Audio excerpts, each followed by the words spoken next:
Kwe Kwe greetings, good day, or good evening. Today, we're going to ask the question, is America named after AMARU? So what I hope to do is try to get a timeline for AMARU. As we know from last video, or the last couple of videos, America's history begins circa 3400 BC. So we have to figure out, was AMARU even known back then? Back then, it would have been the classical Sumerian deities, the ones known as Osar, Oset, and Heru. There are more, but that is the basic trinity, the Holy Family that ancient Sumerians knew and revered. They were basically ancestors. So was AMARU part of that group of deities? Was AMARU represented perhaps with another name? We hope to answer these questions today.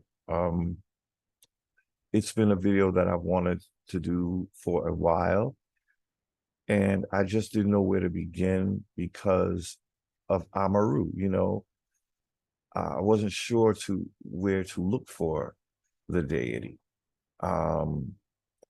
So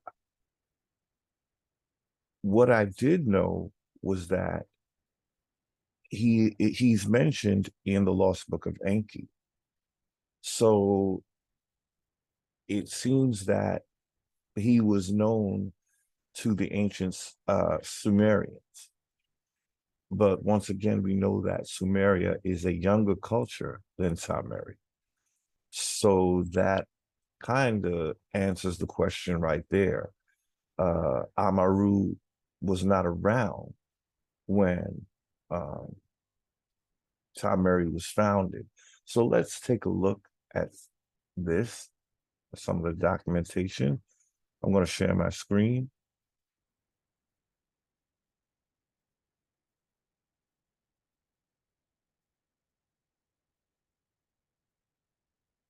I hope. Okay, let's see, which one do I want to use? Okay. Okay, so there we are. That's not the screen I want. This is the one I want. Okay, so let me kind of move my head over a little bit. Okay, so we're looking at the cover of the Lost Book of Enki, and we are going to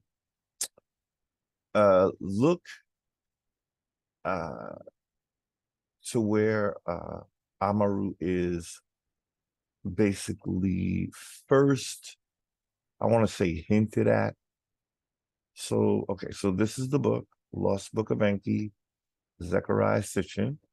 And so the next page we're going to look at.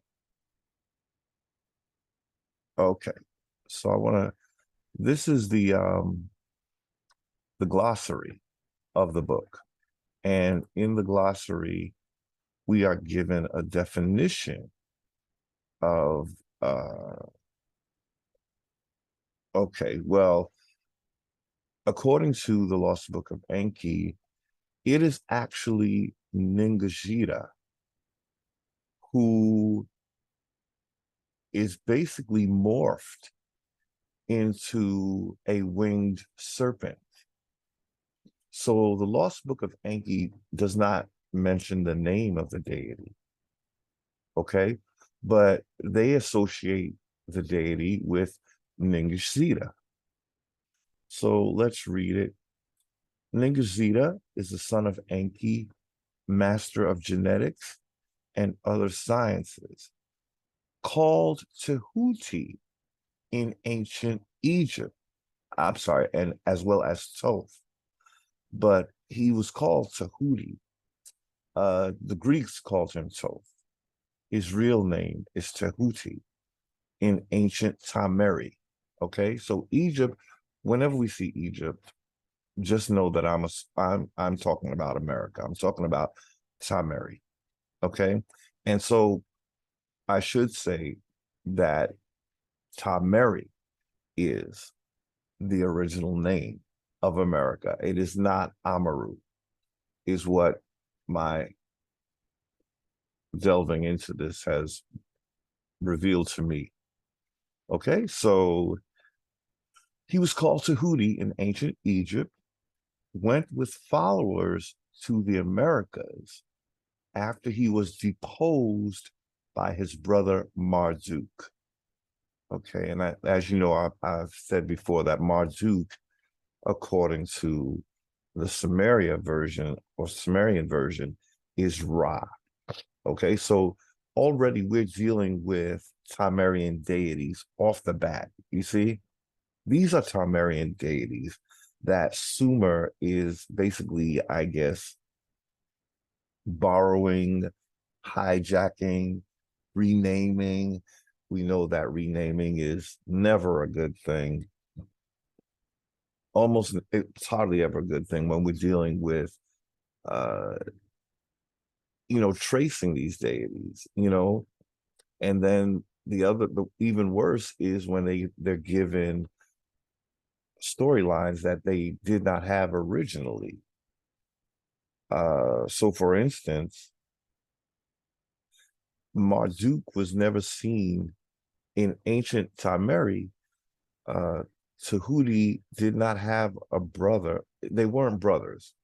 Tahuti and Ra were not brothers. So here we have an example of deities being willy-nilly given new storylines, okay? But clearly, let's make this bigger to be clear. Should really see that. So we're talking about Tahuti. Can I use these? Let me see if I can use my drawing capability. Tahuti. Yeah, I can. Okay. So Tahuti. That is key. He was that was his name in ancient Tameri, ancient Egypt. Okay. He went with followers to the Americas. So there's your other big clue. They're trying to tell us that he leaves Africa because this is taking place in Africa. They're going with the Egypt in Africa model or indoctrination. Okay, so we already know that they're lying about the true history of Tameri. They're switching places. Okay, so that's why this book has become suspect to me. And in my last video, I called it garbage, and that really hasn't changed. But we do need it for the purposes of tracing Amaru. Okay, so there you have it. I want to make sure that you see that his name is Tahuti, this deity. He is deposed by his brother in the Egypt in Africa, and he ends up in America. So they also given a reverse. They're reversing the story. The story on Tameri's side is that there were Moors that were expelled from the Americas, and then they start a new Egypt, the second Egypt in Africa. So as we see, again, this is a version of history by our enemies because they're lying about our history. They're taking away the American Indians' birthright, basically, okay? So we're going to go to the next page I have here. Tahuti is said to have left Egypt and went with his followers to the Americas, okay? So the next page we're going to look at, I hope it's the right page. Okay, so this is a little bit of the story of how that went down. And we could begin, I think, oh, on my end, I can't see the whole page, so I don't know how I'm going to do this. Do I have to make it smaller, which I hate to do, but I think I have to do, and then I'll make it bigger if I can. Yeah, I don't know how I ended up using this version. Okay, it's very small, but I'm going to read it and then, you know, try to make it bigger again. So I'm going to start here. For 300 years, I'm sorry, for 350 Earth years did the brothers in the land of the two narrows quarrel. Okay, so they're talking about Ningazita and Marduk. Okay, we read that he was, you know, put out of Egypt because by his brother. So I'm just going to pick up here. If you want to read up top, you can, but okay. For 350 years was the land in chaos between the brothers. It was split between the brothers, according to Sumerian legend, Marduk and Ningazita, who is Tahuti, as we saw. That's why I wanted to circle that name. We knew him in Tameri as Tahuti. So he's being hijacked by Sumeria for the purposes of taking our deity, renaming him, and then reintroducing us to him. Okay, so we'll see how they do that. Okay, so for 350 years was the land in chaos between the brothers. It was split. Then Enki, their father, to Ningazita or Tahuti, said, for the sake of peace, to other lands depart. So he's asking Tahuti, aka Ningazita, to leave the Egypt in Africa, and we're going to read, to go to a land beyond the oceans. Ningazita or Tahuti chose with a band of his followers. Thereto he went. So let me see if I could, oh, wait a minute. Okay, that's better. I was able to move the bar that was in my way, but let me see. Okay, can I make it? I want you to be able to read some of it. Let me see. Can you? Yeah, maybe you can.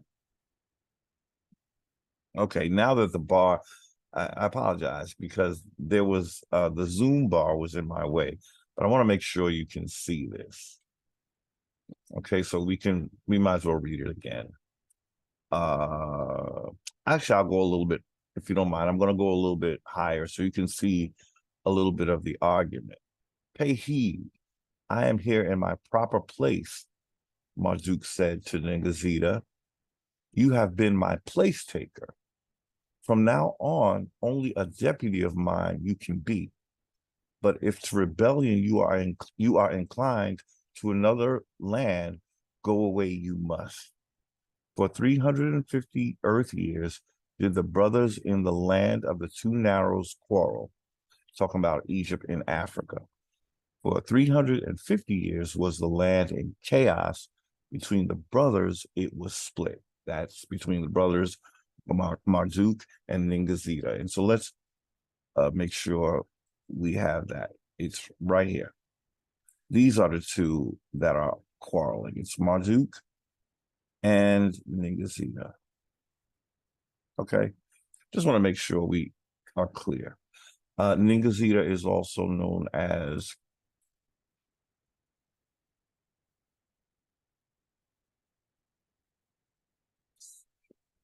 Tehuti. Tehuti. Okay, that's what he was known as in ancient Sumeri. Okay, so it's the same, you know, they renamed him Ningazita.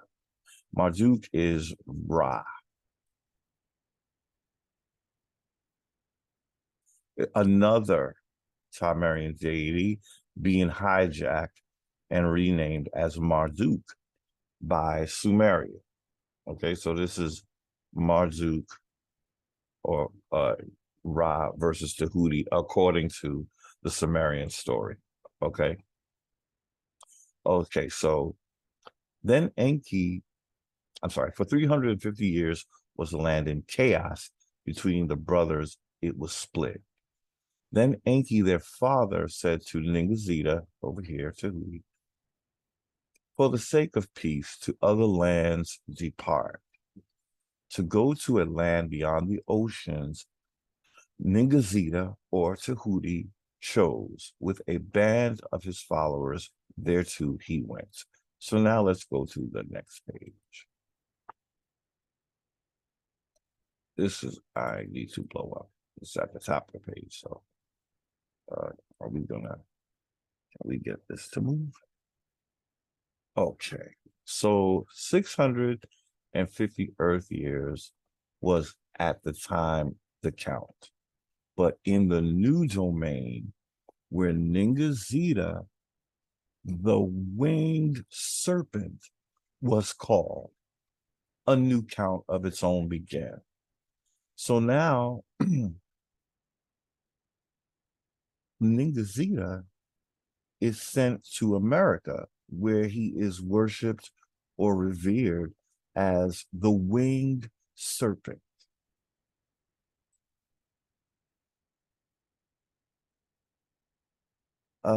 Once again, this is Tahuti, okay?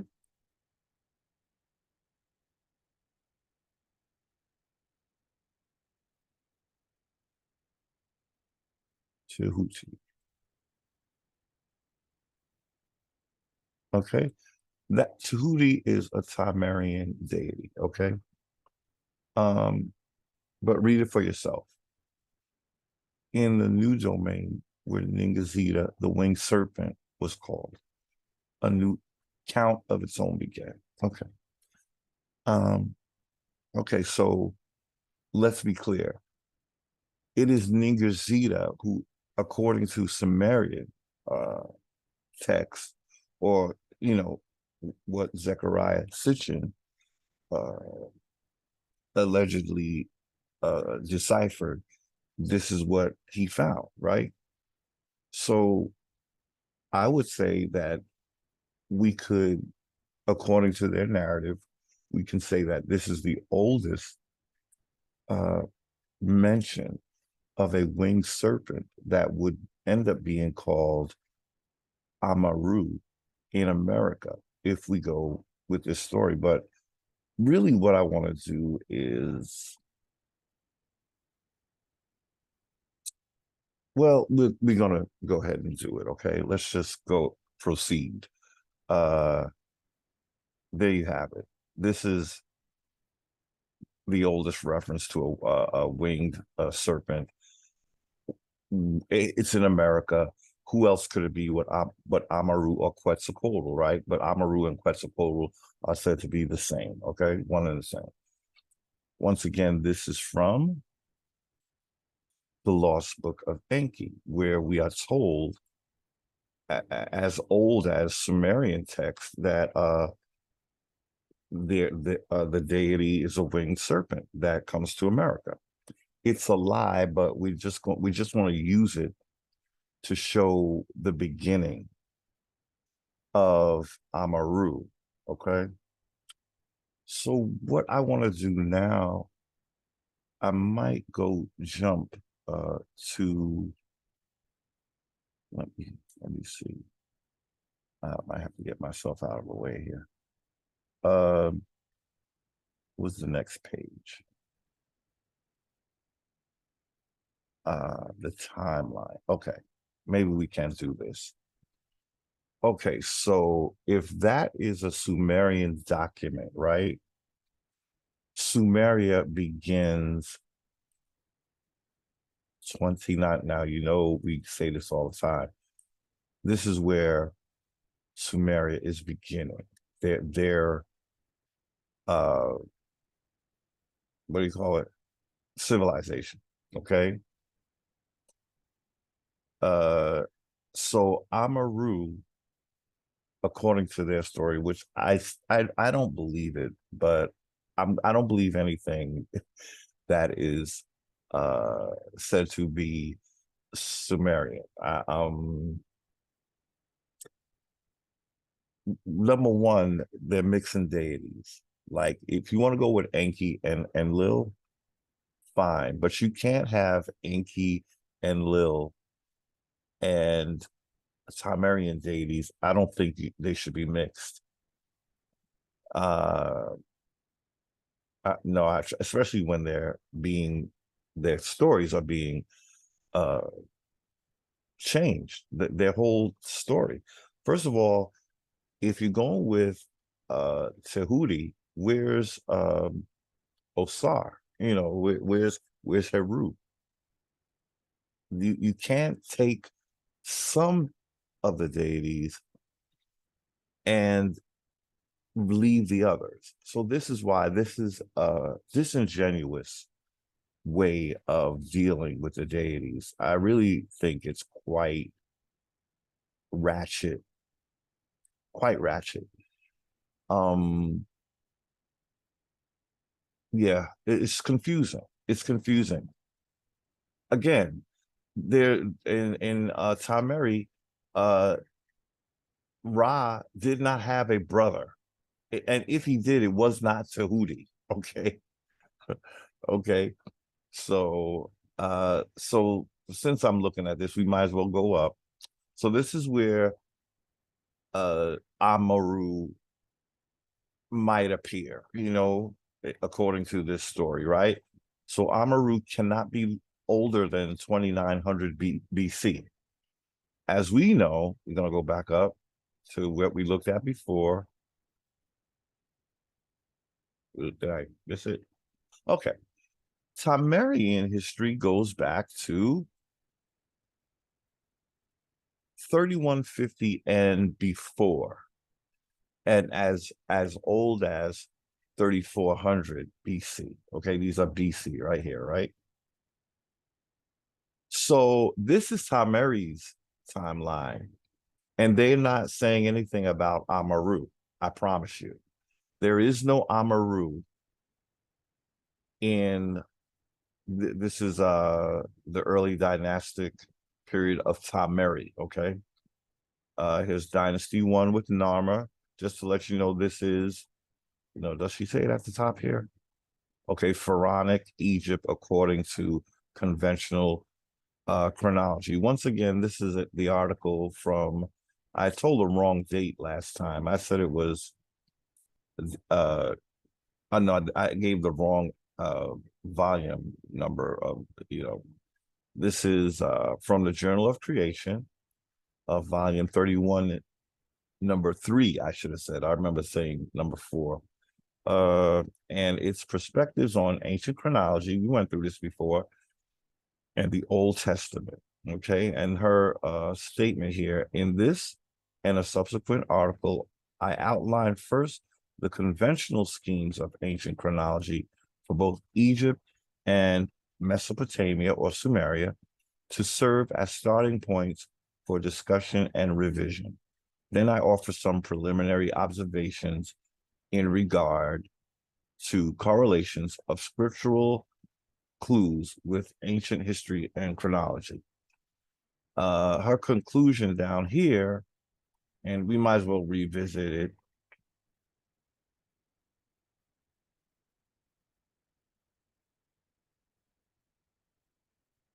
She's talking about which is older. So we just want to make sure.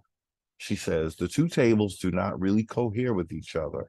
On inspection, it is evident that the Egyptian or Sumerian state begins at 3100 BC, whereas Mesopotamian, where Amaru first appears, history begins circa 2900 BCE. You see? So do we need to look at the timeline? Because we did do that before. And I don't think we need to, but just to be sure, you know, just to be sure. Okay, so 2900 BCE, it does go off the chart because, but okay, how I did the way I did it before, I just have to do it like that again. Uh, let's see, we used green, I think. Yeah, okay, so it goes off the chart. Uh, uh, Tameri, once again, we just doing this one more time, you know. Let's just pretend that 2900 is here, okay? Let's, because we can't really get off of this page. 29, look, that's a big, goofy looking 9, right? And even bigger, goofy looking O. Let's try this again. Come on, come on. Okay, okay, come on, come on.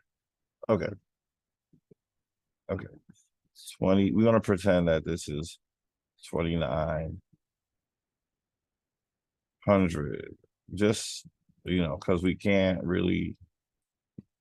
Okay, so that's Sumer. Sumer. They're saying Sumer begins here. Sumer civilization. Okay, Sumer. Okay, but as we did before, we know that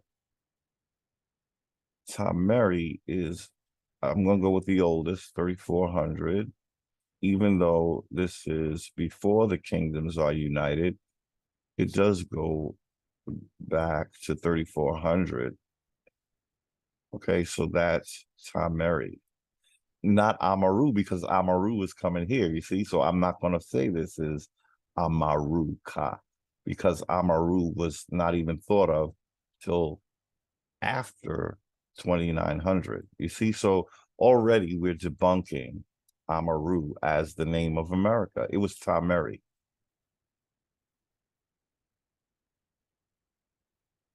It's Tameri.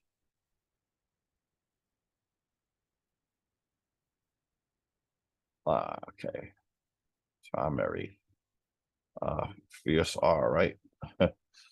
Let's just go with Tameri. Okay, so there was no Amaru in 3400 DC. When we look, we're going to look at, I think, a list of ancient Tamarian deities, and you'll see for yourself. Ask anybody who knows of the deities of ancient Tamari. They'll tell you there was no Amaru. And Horace Butler, his book is telling us that Tamari was in the Americas, in the area of Peru, and it spread from there into Mexico. So again, no Amaru, okay? In the earliest history of America, no Amaru. This is a super, we could safely say that Amaru begins as a Sumerian deity because they're the ones who's mentioning him. Okay. So he's basically Sumerian, and everything that comes out of Sumeria, for me, is extremely questionable. So I wouldn't go with Amaru by any long shot. I wouldn't do it. Uh, I was under that Kool-Aid one time. I believe that mess. But then when you look deeper, you find that it's just not the case. Okay. So what do I want to do? I want to, which page do I want?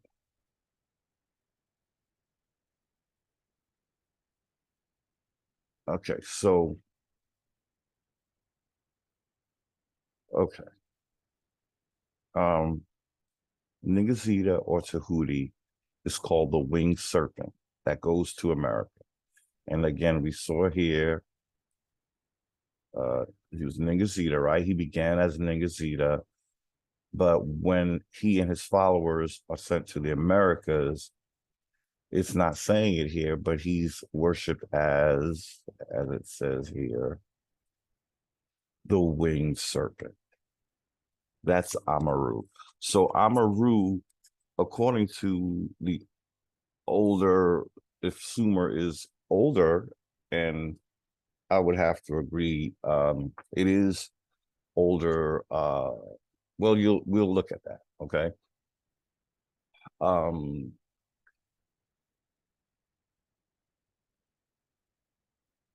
Yeah, we'll look at it. You'll understand. Okay, so next slide is, what is that? That's Tahuti, the one who is said to be actually Amaru once he gets, sent from Egypt and Africa to America. This is how he is represented. This has always been his most definitive representation. What am I saying? He is never shown in Tameri as a winged serpent. That they're calling him Ningazita in the Sumerian text. His real name is Tameri. His real name is Tehuti in the most ancient Sumerian text. This is what he looks like. Now, he's sometimes depicted as a baboon, but I think I read that was later in his evolution, never a winged serpent. Okay, so what do we have here? We have Sumer said to be at least as old as 2900 BC. So that's very, very old. That's pretty old. So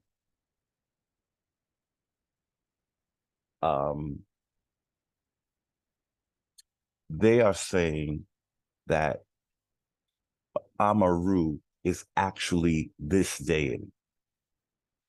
So I'm saying the first time we hear of a winged serpent, he is being associated with this deity. He's not coming on his own dime. This is the day. So when, in other words, out of the two, this is the true representation of the deity. I don't even know why he would be turned into a winged serpent. I don't even get that. In Tameri, there was a serpent, but he was very malevolent, whereas Amaru is said to not be that malevolent.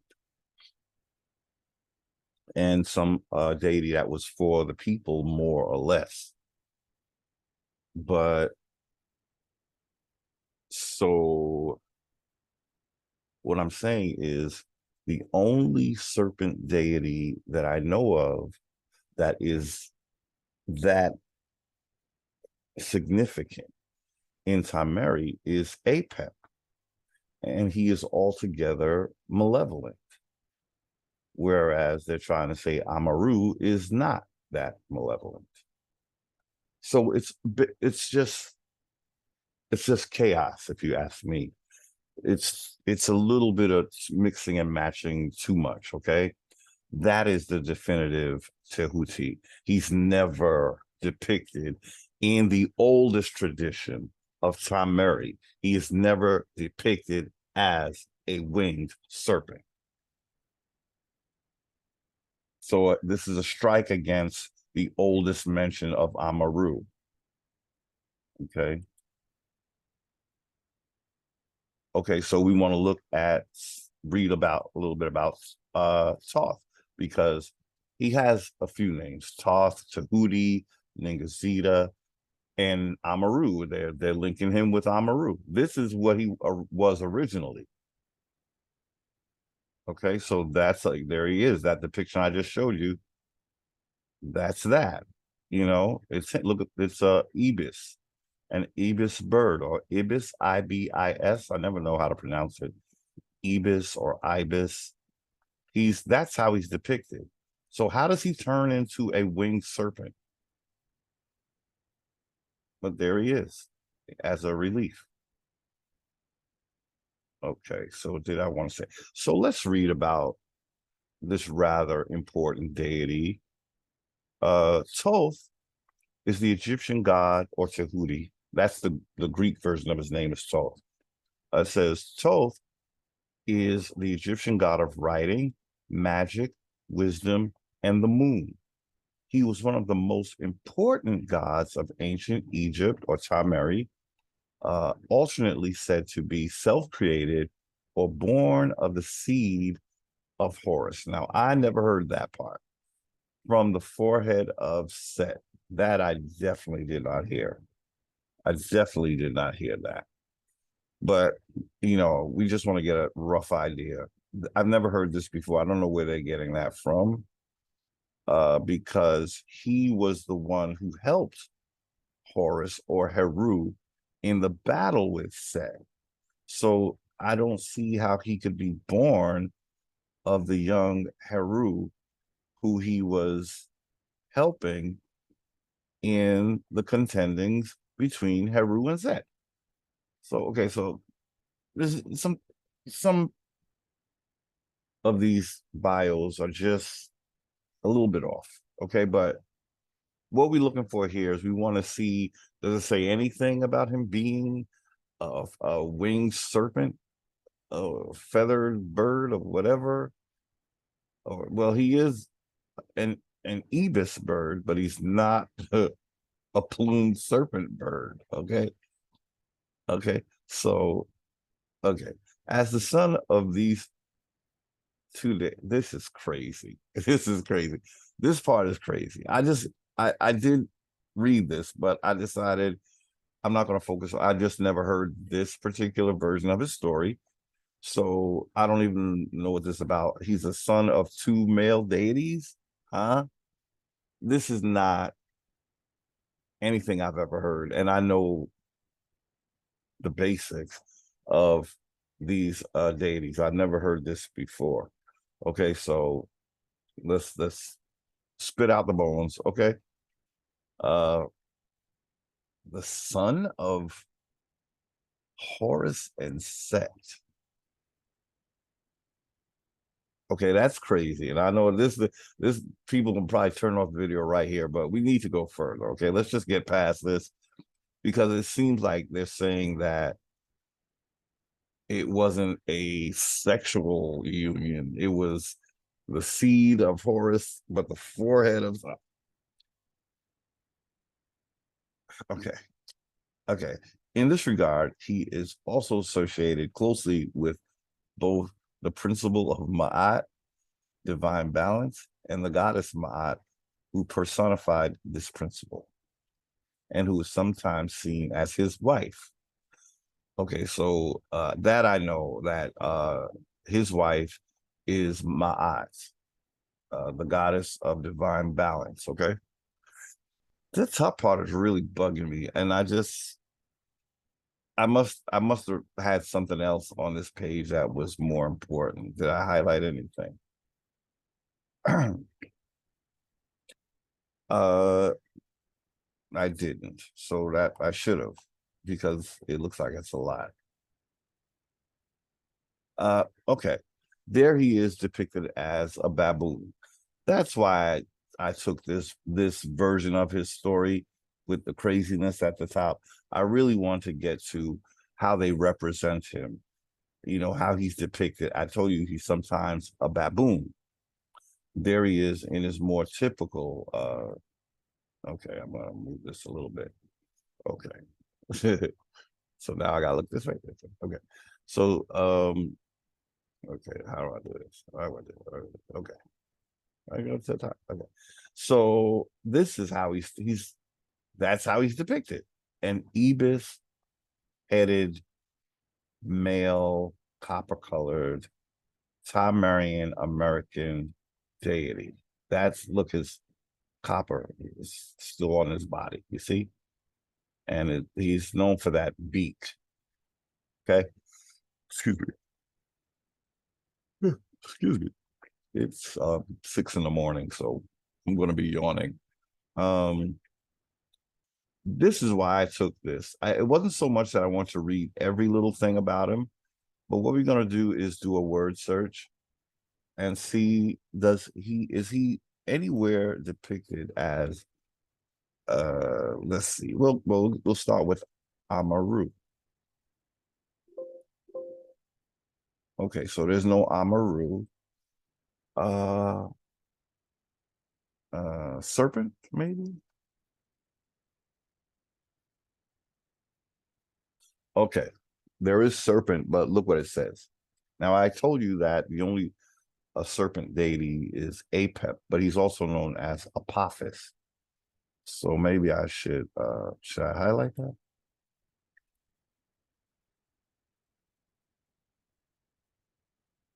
Thoth or Tahuti helped to drive away the serpent Apep or Apophis, who sought to destroy the sun god.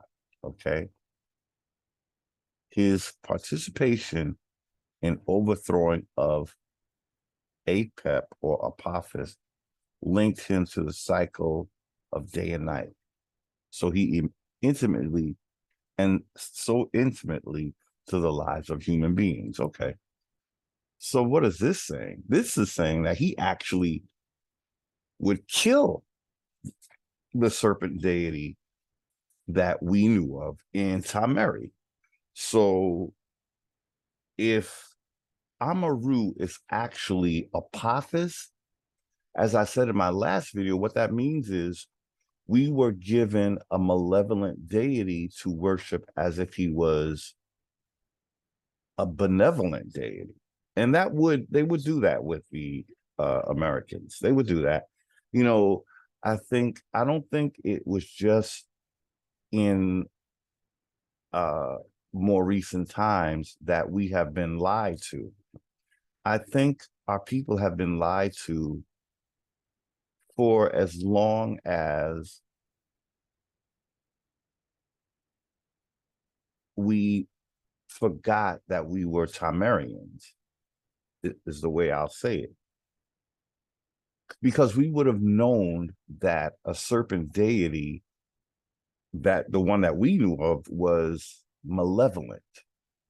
They're telling us that we worshiped a serpent deity that was not so malevolent. In our original story, he was the most malevolent. He was so malevolent that even the deity Set fights against him. Now, if you remember me talking about Set, Set is also pretty malevolent. He's the one that kills the father of Heru in order to take Heru's place. So he is not the greatest thing either, but he's not so bad as what we knew of as a serpent deity who was extremely malevolent. So what am I saying? I am postulating that Amaru, in his most ancient form, is the most malevolent deity besides who we knew as what they would call Satan. Set is often associated with Satan. And this serpent deity, the original Amaru, I'm going to go ahead and say it. This is what I've been doing, and I'm not going to stop here. What have you been doing? Well, I've been lining up the characteristics of the deities, but I'm going with the most original one that I could possibly find, and that is found in Tameri. You're not going to find it in Atlantis. You're not going to find it in Mu. You could say it's on Nibiru because Sumeria is said to be associated with Nibiru, but that's Sumeria. So you know what we say about Sumeria around here, okay? So again, first of all, Amaru, as he is named Amaru, is too young to be the name of America, which was Mary. That is the oldest name for America. That is how we know that America was not named after Amaru, because it is older than Amaru. Okay. Horace Butler tells us this, and I might show you today how Horace Butler had to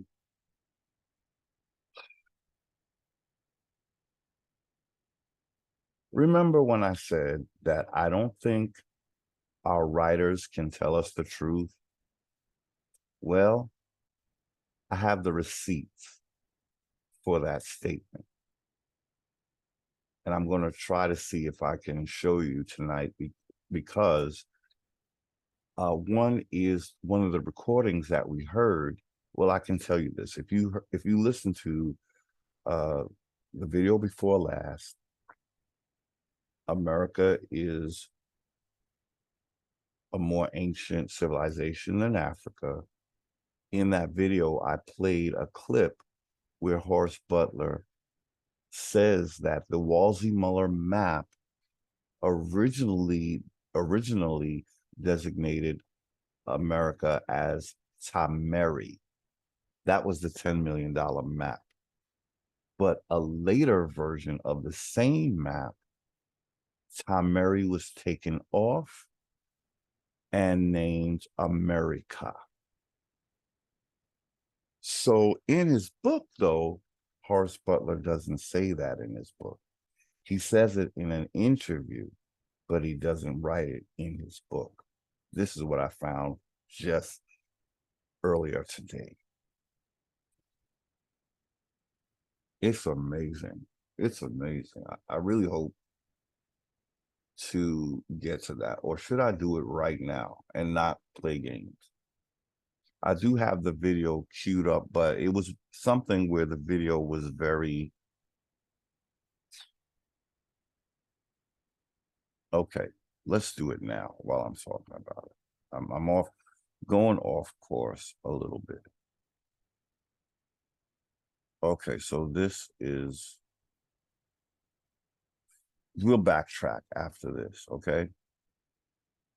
Because it is important. We're trying to establish that America was not named after Amaru, because Amaru comes after America. Okay. Okay, so we're going to be looking at our favorite book, When Rocks Cry Out, by Horace Butler. So which page is it where he says... It's not this one, but I did want to read, because I always read it and I never show it when I'm reading, but this time I was thinking I might want to show it.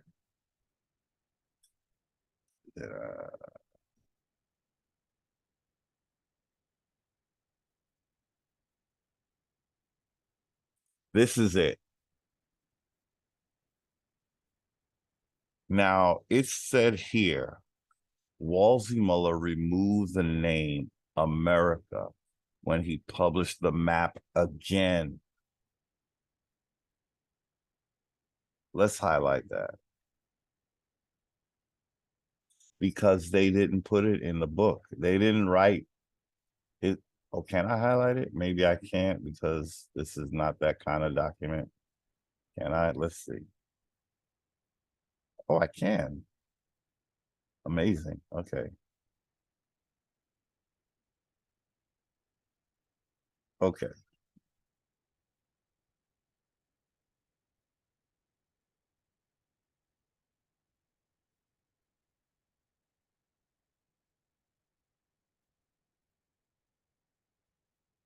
What? Listen to this now. He removes the name America, but we know America as America. So why would you even say that? It would have to be a name that we don't know. So that's another clue that his book had to be written to still maintain or confuse the issue, maintain a sort of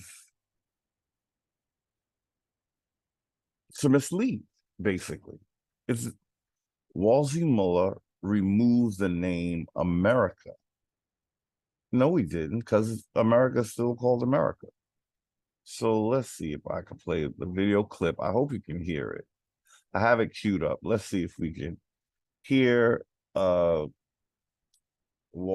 Butler in, oh, come on. I thought I had it queued up. Oh, no, here it is. Here it is.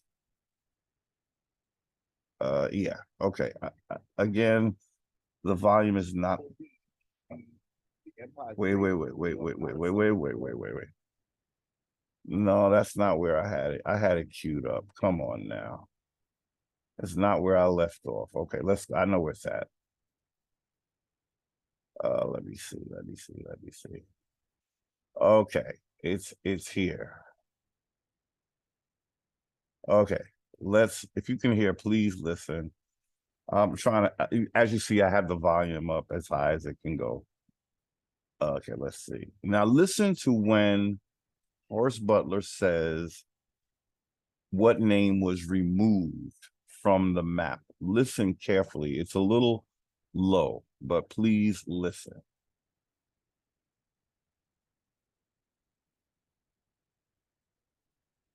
And some things he said here, I thought.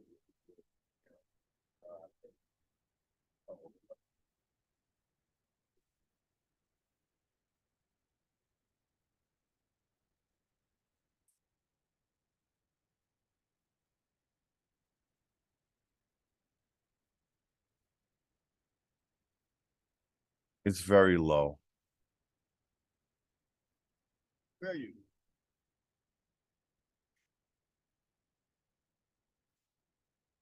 I might have to repeat what he says, and I might have to link this video in the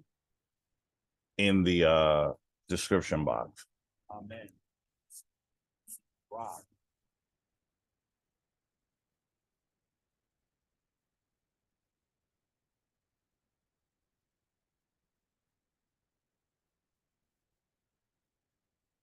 Mary. They kept that name. Mary became America. America. I don't know. In my last video, I talked about how the priesthood likes to switch up the names by they take off the beginning of the word, the first place of thing, and they'll either replace it or they'll put it at the end of the word. So what he just said is that that's what they did with Mary. They took ta and put it at the end and made it ta. So it was America, but then it became America. But he's saying what they do, why do they do that? My guess is that that's part of a word spell. That is a word spell. You're going to begin to tell a backward history, right? Or a reverse history. So you reverse the word. You change it from Mary to America, right? Just a way of, I'm going to put your land backwards. I'm going to make it backwards. And then I'm going to proceed to lie about it. Well, first of all, we don't want you to know that you're Mary.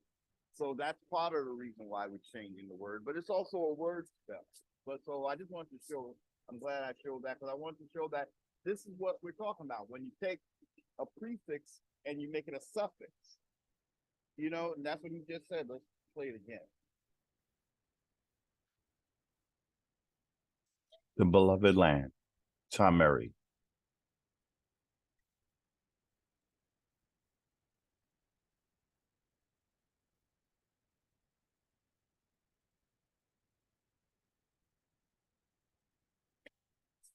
The name that we gave ourselves.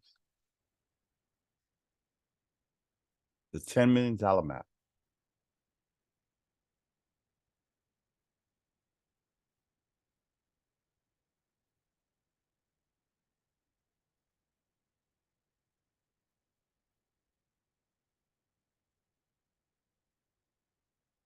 So wait a minute. He said the next time they printed the map, Mary was gone. We just looked in the book. That's not what he said in the book. I want to try to play that again. 4:16:10.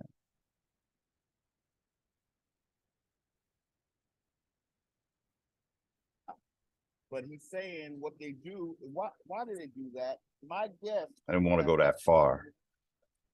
That is a but I'm just going to let it play. You're going to begin to tell a backward history, right? Or a reverse history. So you reverse the word. You change it from Tameri to America, right? Just a way of, I'm going to put your land backwards. I'm going to make it backwards. And then I'm going to proceed to lie about it. Well, first of all, we don't want you to know that you're Tom Mary. So that's part of the reason why we're changing the word, but it's also a word spell. But so I just wanted to show, I'm glad I showed that because I wanted to show that this is what we're talking about. When you take a prefix and you make it a suffix, you know, and that's what he just said. Let's play it again.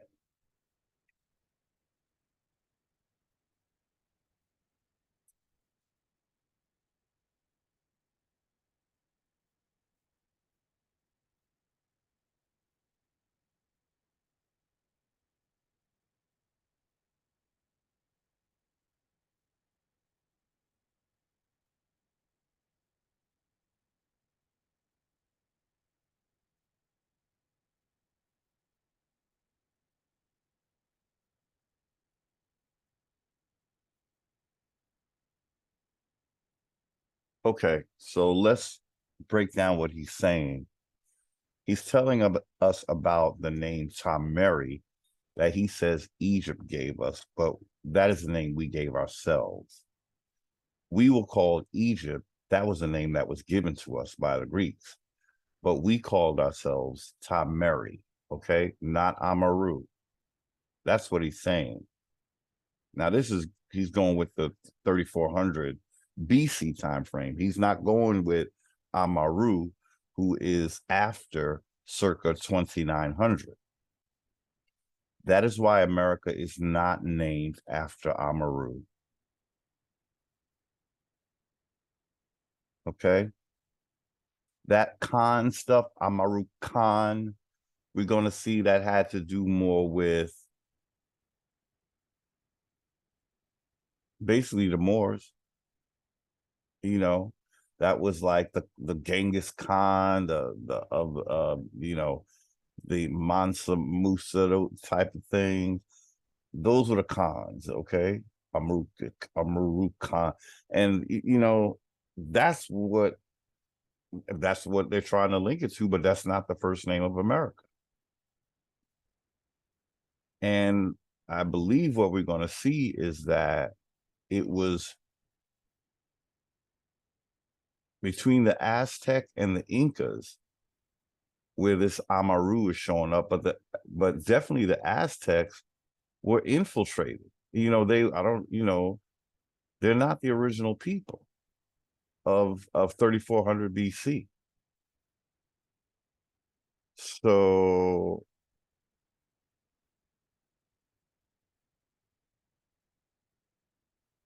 yeah.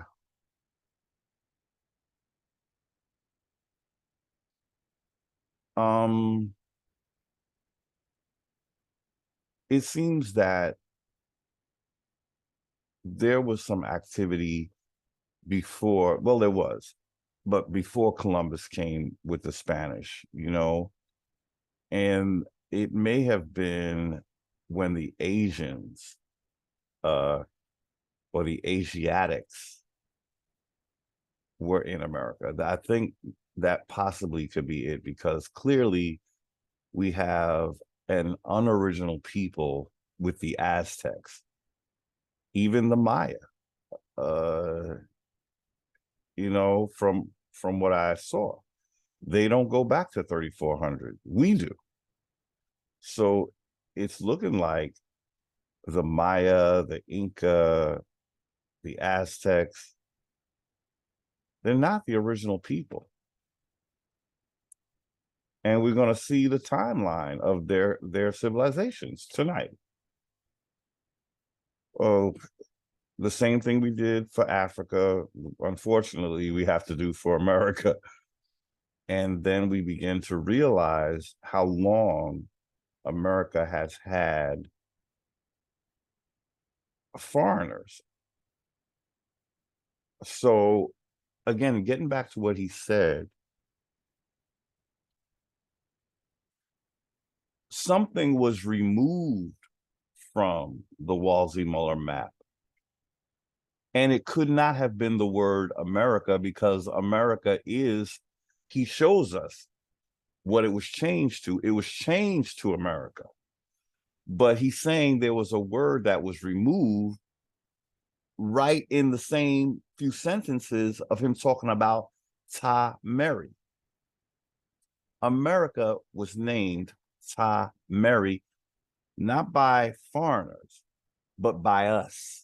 We were the only people here when it was founded circa 3400 BCE. That was the name we gave ourselves, and that's why they won't use it. The name game, what that involves is if you name it, you get to claim it. That's why they don't want to use Ta Mary. But also, it would also let it be known that Egypt was in the Americas. So that's the real other reason that you'll never hear Ta Mary. That's just, you know, until this Horace Butler brings it up right here in this interview. Now, let me see if I can play it again, and I hope you can hear it. It is very low.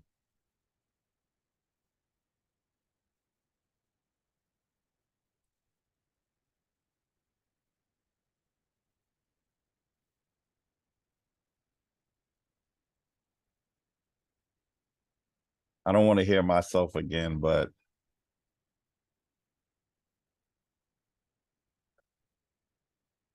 we kept the name.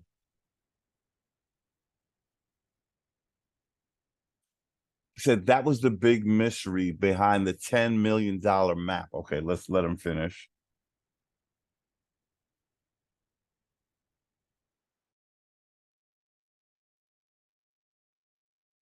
Okay, I got this bar showing again. Okay.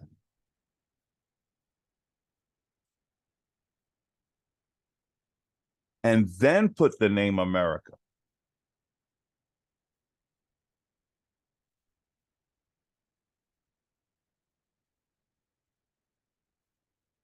Okay, he said the next time you saw the map, Ta Mary was gone. But here is the version that we now see. It says America. So he said America was removed in the book, right? But there it is right there. So let's go back. I don't think we want to go play this again, but I hope you could hear. I'm going to have to try to link this video because it is very low for some reason when I play it through, you know. Okay, so let's go back. So there's the map right there, right? America is on there. So why does his book say, I had seen the ancient records? That's not it. That's not it. I'm sorry, that wrong slide. Okay, here's a slide. Wolsey-Muller removed the name America. But we just saw it's there, right? So he's not talking. This is how, when you write the book, it has to be changed. They did not want to link America, make the association that much. They don't want to say the name. They don't want to say Ta Mary, because that is the name they can use Egypt, because they know the mind program, we're going to automatically think of Africa. They won't use Ta Mary because that's the name that we gave ourselves.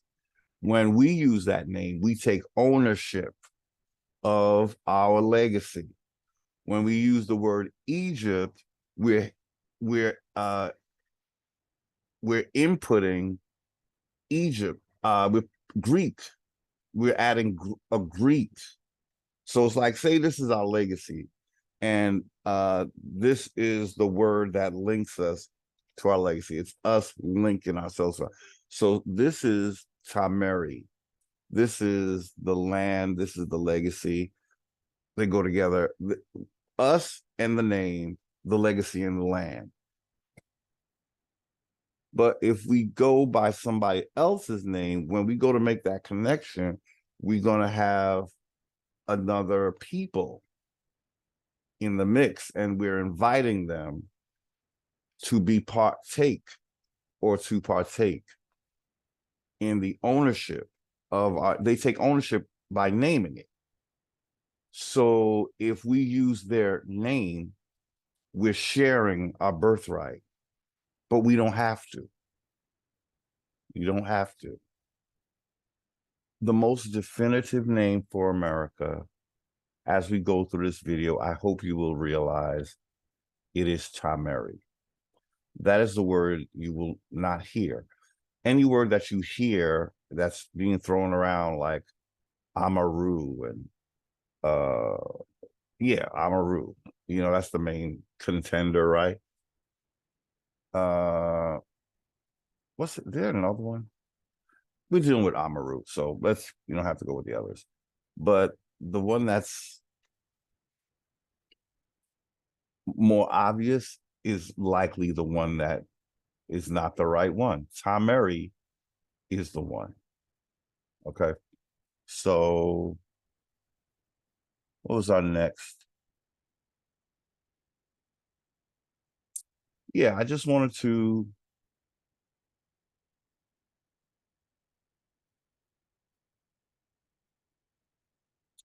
show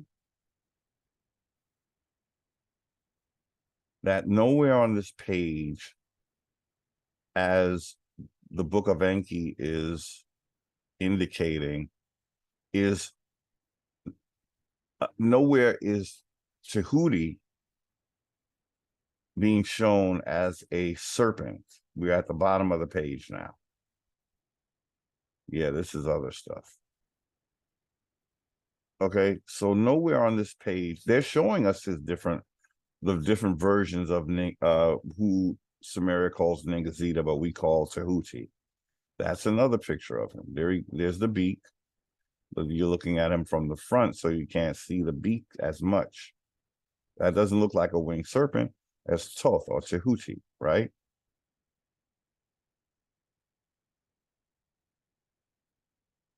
And he's the god of writing, you know, wisdom. Now, a winged serpent is not going to write, right? This deity has hands. So he's often holding like a tablet and whatever they use to write on the tablet. He was like a scribe. Okay, I'm trying to see if there's anything we want to read.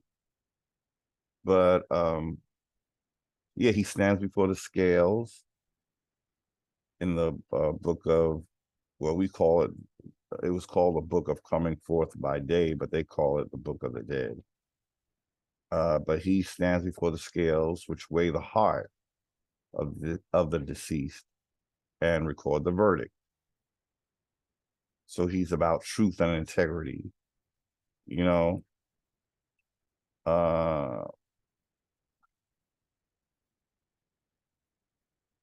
Now, I believe in this story, since we're talking about the afterlife, I believe what happened is if you passed, you would go on to the field of reeds,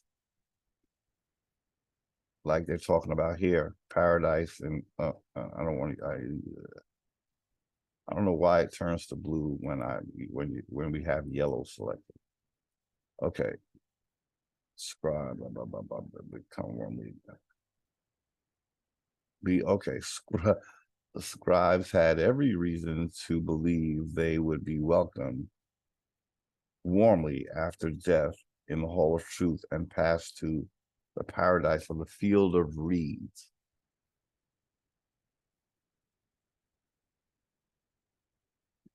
So if you didn't make it to the field of reeds, you reincarnated, is what I recall about this. You would, I think it was something where you'd be eaten by, I forgot the little, was it a crocodile? But what I've heard was that once you were eaten, you'd be shit back out and come, reincarnate. Is there's nothing about a fiery hell that I recall in the stories of from Tom Murray.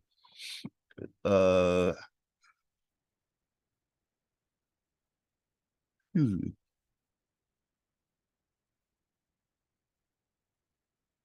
And I don't trust sometimes what they will write because, yeah. Okay, so there's something about demons would prevent, okay. His home in the afterlife, known as the Mansion of Thoth, provided a safe place for souls to rest and receive magic spells to help them against the demons who would prevent them from reaching paradise. So there's no fiery hell, right? You just got to watch out for them demons as on your way to paradise. Okay.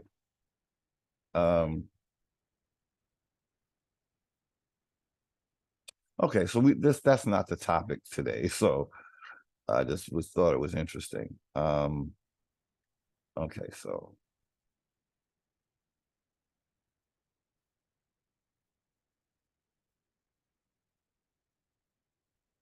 I just caught this, the 18th dynasty. You know, the 18th dynasty is Akhenaten's dynasty.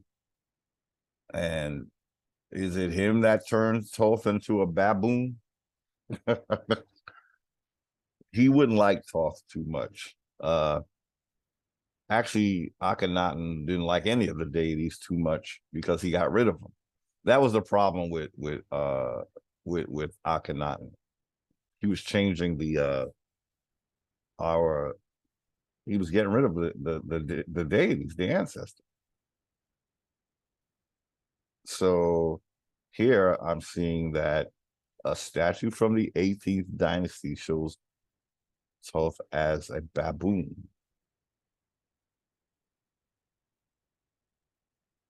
Okay. That's one of his depictions.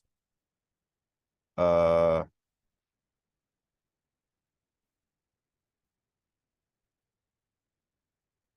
Thoth created the written word people use to record their history and keep track of their daily lives, according to some stories.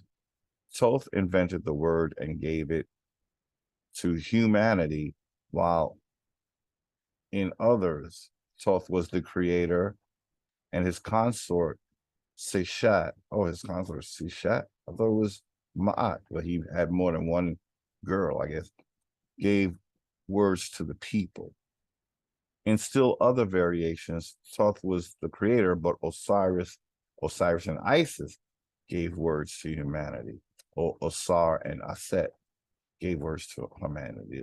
This is the Greek versions of their name. In every case, Thoth is the creator of written language. See, this is his main characteristic. And the literary arts for both humans and the gods, okay?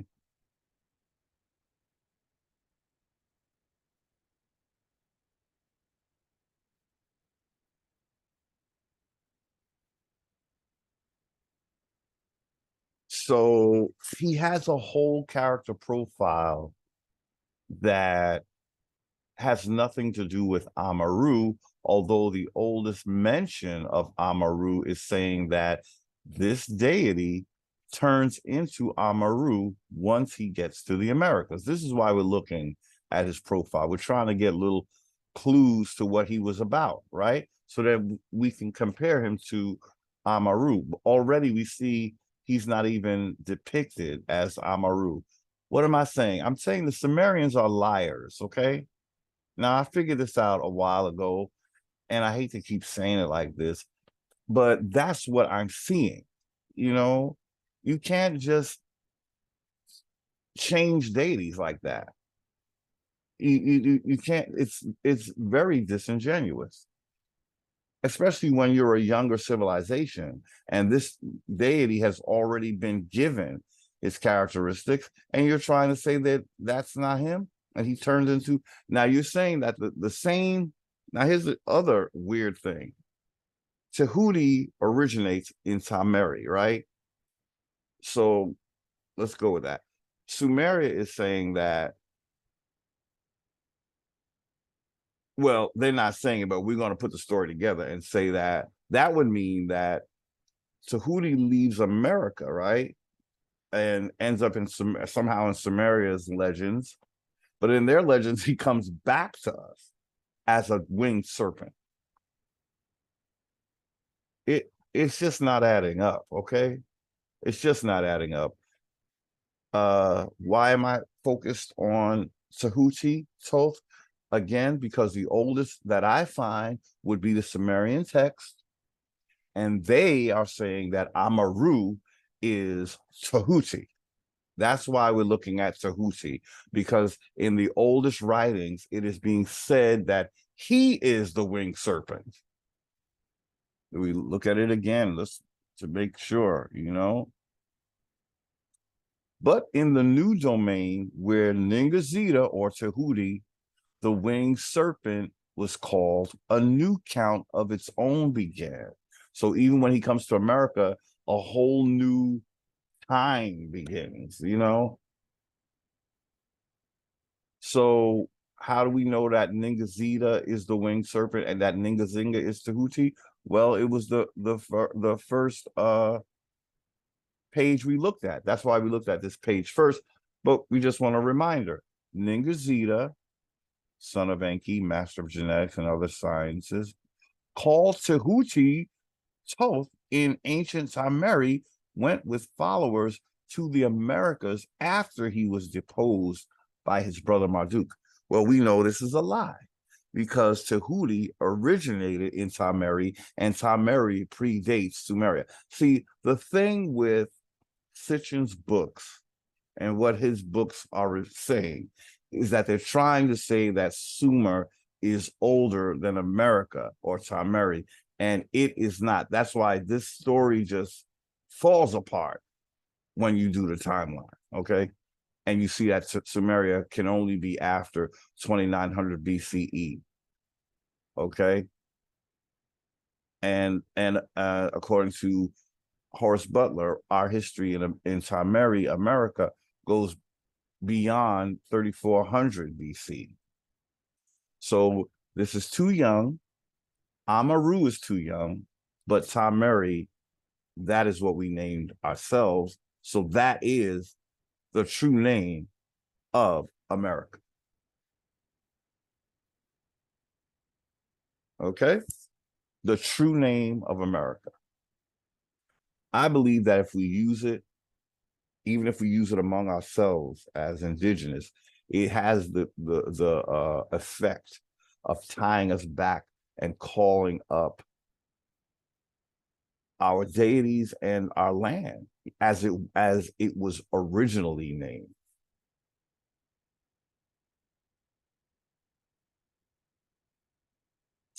So another connection we can make is, just like,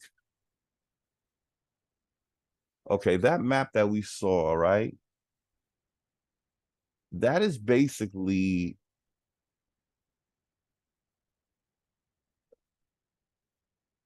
Brazil. It's Brazil. So Brazil was named Tameri, right? But then it turned into it. So North America is named after Brazil, when Brazil was called Tameri. But then at this point, Wolsey Muller's Wolsey Muller map. Now, again, we heard Horace Butler say that this was Tameri, right? So Brazil was Tameri. But the culture spread up to North America. The oldest part of America, north, south, including Canada, North America, what we call North America, the oldest part of our culture begins in South America and the continent of Brazil, which back then was called Tameri, but they, as we heard, they had to change that to America. But then North America takes the same name. Why is it important that, why would North America take on the name of Brazil? Because this is the concentration of where the culture began. It just spread upward. So everything that is how America is Tameri, is what I'm trying to say. That is how America is Tameri, because everything that was that part of the world moved up to North, what we're calling North America. So in other words,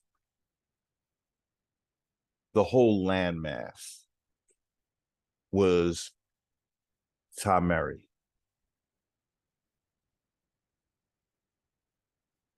The whole thing was Tameri.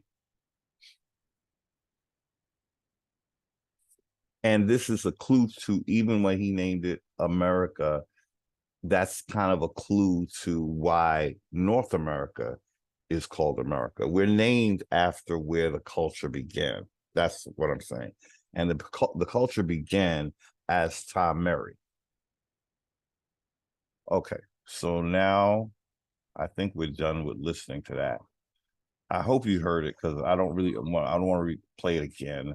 So the next thing we're going to do is, I'm sorry for any noise you're hearing. Let's see.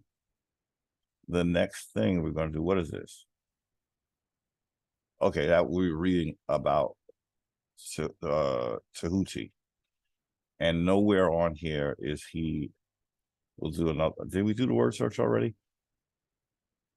Serpent, right. Yeah, we did a word search. No, there's no AMARU. No AMARU, right? Nope. Okay. No Quetzalcoatl.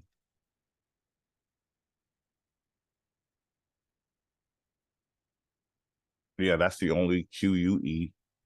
So there's no Quetzalcoatl. He's, he was never seen as a winged serpent, is why I'm doing this. Okay. Okay.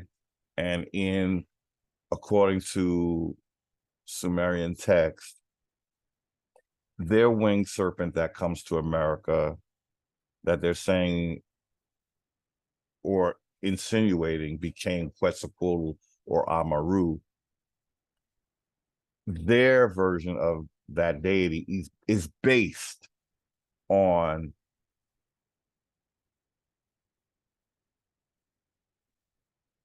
this deity, and this deity doesn't know anything about it, because Sumeria done lied on this deity. He is never known as a winged serpent. His contemporary was Apophis or Apep. That's who this deity would have known as a winged serpent, and he would have known that was a malevolent deity. Okay, so what is Amaru really? If we go with the oldest version of a winged serpent, he's malevolent. We were given, the Indians were tricked into worshiping a malevolent deity once again, or that might have been the first time. You don't give the people that you're trying to erase from history, you don't give them deities that will serve them. I mean, the concept is really simple. Okay, so there you have it. I think this is where we're going to look at many other versions of Tahuti. And what, again, we're looking to see, is he ever, see, I put Thoth because he's more commonly known as the Greek version. So I had to use that instead of Tahuti to pull up the most pictures. And we'll nowhere here do you see, wow, I used to have this statue. But here, yeah, nowhere do you see him as a winged serpent like Sumeria text says he was, right? There's the baboon. You'll see him as a baboon. There he is again as a baboon, again as a baboon. Where's the winged serpent at? There's another baboon. See, you'll more likely see him. These are the only two you'll see him as. Thoth, that's his Greek name. That's the picture we just looking at. That's him sort of bent down. There he is again as I think that's a baboon right there. That looks like Quetzalcoatl, but it's just a wicked looking ibis bird. That's a weird looking one right there. But I'm trying to show you that most typically this is all, he's always depicted this way. Show more images. Let's look at some more.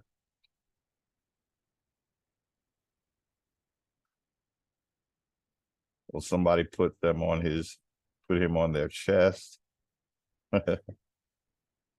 Or their torso. Another baboon image over here. All the versions of, so that's a nice one right there. I like the colors. And his breastplate. Sometimes you'll see the Egyptian deities or Sumerian deities wearing that sort of like a breastplate thing with the scallopy formation thing. What do they call that? There's a word for it when it's in a chain, when chains are made like that, chain link or something. What do they call that? I don't know. Fish scale? I don't know. A certain type of, oh, not herringbone, not herringbone. I'm thinking of herringbone. Okay, so I'm not seeing him as a, well, here he has wings, but he's not a winged serpent. Here on the emerald, which is interesting. I've never seen him with wings. So they might be going Sumerian with it. Yeah, I've never seen, this is rare. You never see him with wings. So, but still, he's not a serpent, you see? So he's a winged ibis bird because he is a bird. He's a bird-headed deity. So his wings would be bird wings, not, him as a bird, because his head is still a bird, not a serpent. So that's not AMARU either, There he is as a baboon. So you more likely see him as a baboon. And now I see on rare occasions he'll have wings, but he is a bird. So maybe that's why they gave him wings. He's not a serpent. Yeah, look at that. He's almost always like this. I promise you. I've dealt so much with this deity. This might be the first deity that, no, it was a female deity first that I feel like I met, and then Tahuti. It's hard to explain, but in the order I met them, I think it was AZTEC, and then Tahuti, and now finally Heru. I just only recently got, connected to Heru. The first connection was AZTEC. I believe she came. She was the first ancestor deity to introduce herself.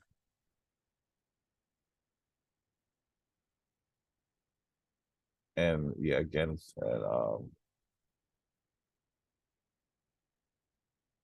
it's just something that you feel. I felt it, it was at a time where I was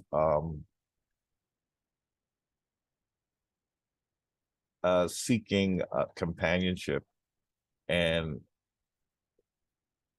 that is the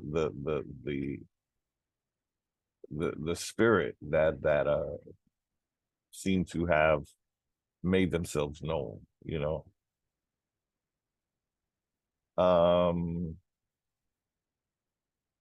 Tahuti came, I forgot what the situation was, but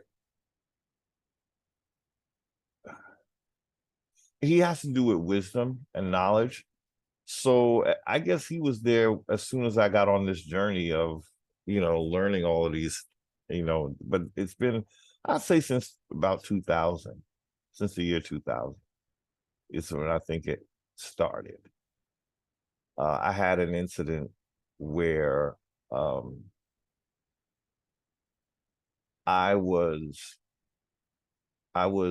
had, I guess I'm having a little storytelling time. We'll get back to the video. But yeah, see, once you get down here, it starts turning into everything. So no, we let's not go any further. It done morphed into something, but still no Amaru. And I guess people say, well, he might be under there where everything changes, but not really. I don't see Amaru, you know. And that's it. There's no more. Like usually I had that download more, and nope, there's no winged serpent. There's another baboon. You could look yourself, just Google Thoth, Thoth, Thoth, Thoth. He's never depicted as the Sumerians said he was depicted as. And they do name him as Thoth, right? In other words, you can say, well, they knew him as Ningazita, so that's why you can't find it. No, but even in his book, they make this, so they give him all his names. Ningazita, there's one. That's what Sumerians allegedly called him. There's Tahuti, and there's Thoth. So all of his names are here. And it gets very confusing, I know, but that's why, to me, when you start playing the name game, that's when you looking to deceive. You're looking to deceive. But then, okay, so they didn't call him Amaru, but they said he's also, as we saw, the winged. Oh, there we go. That's funny writing again. Winged. Okay, just winged. That does not look like it says winged. Winged. If I put a dot, maybe. It looks like it says wired. Okay, let's try again. We know he's what they're saying about him, right? So I shouldn't have to be so. Okay, wait. Let's do the capital N. Maybe that's just better.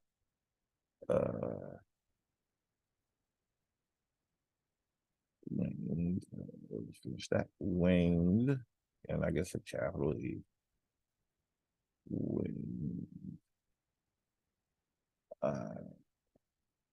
Capital D. Okay, winged. Serpent. Why am I even doing this, right? Wasting time making this a 5-hour video.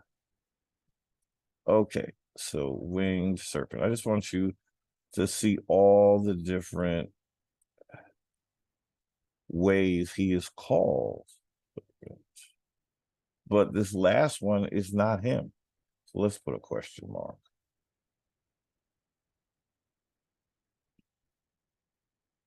Ningazita. I should put a question mark there too. Ningazita, Thoth, Tahuti. And they're saying he's the winged serpent when he comes to America. Why does he change when he comes to America? Why does he have to become a serpent for? Is it because maybe to be honest, I don't even think we worship the serpent deity at all. I mean, not the original Sumerians, maybe these people that were immigrants. Okay, so okay, that we like to look at, and then this we like to, oh, nope, not there. Oh, well, I don't. And this is what this video is. I'm basing this on. I'm going back to what is said to be the oldest writing in Sumeria to disprove Amaru. This is the oldest mention of a winged serpent being associated with America, if we're going to say that Sumeria is old. Now, I'm saying Sumeria is old. I'm just saying it's not as old as Tameri. That's what I'm saying.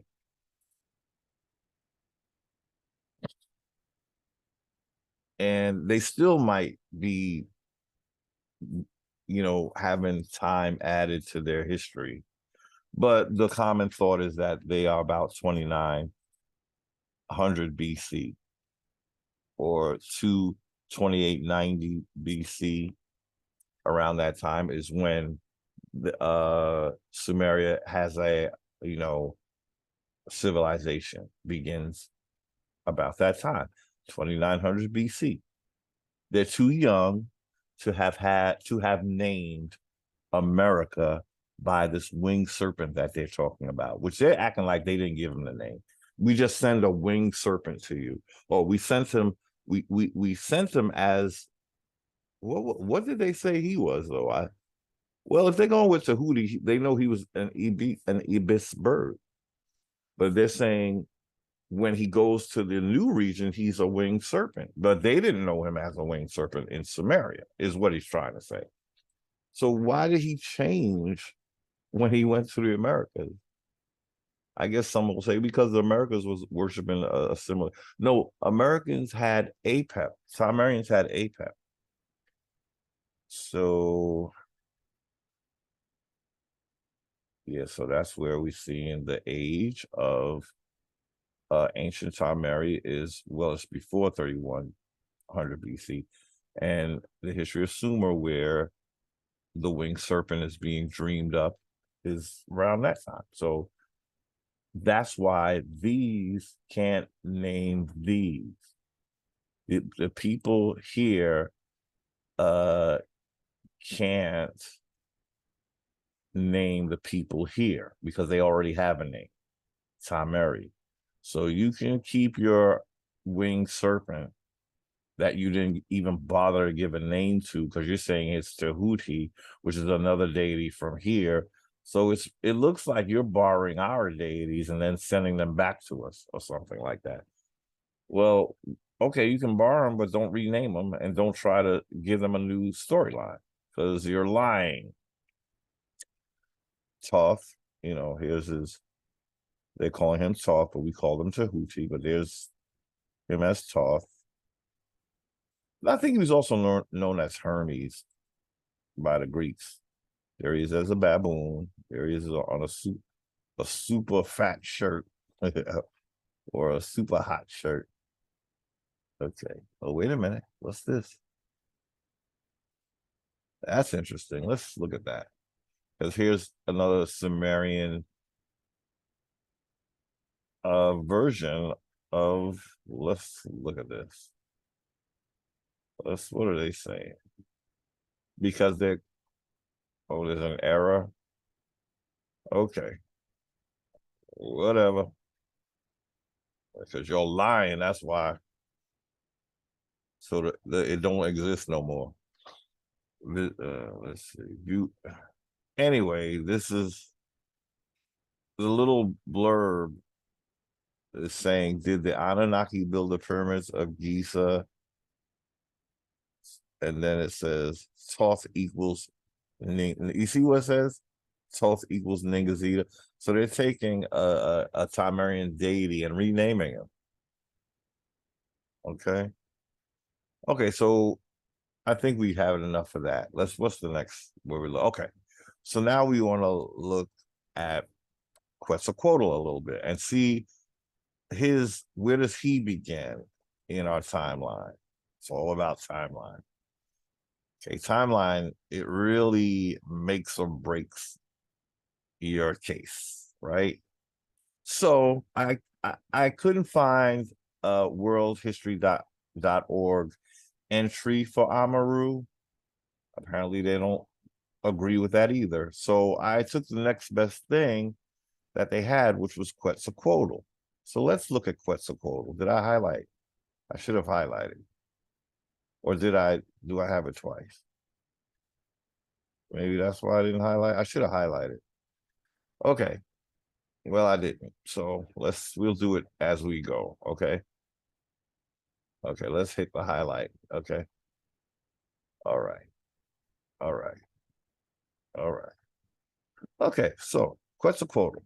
Quetzalcoatl, or plumed serpent, was one of the most important gods in ancient Mesoamerica. Quetzalcoatl was the god of winds. That's what I'm shocked that I didn't highlight that.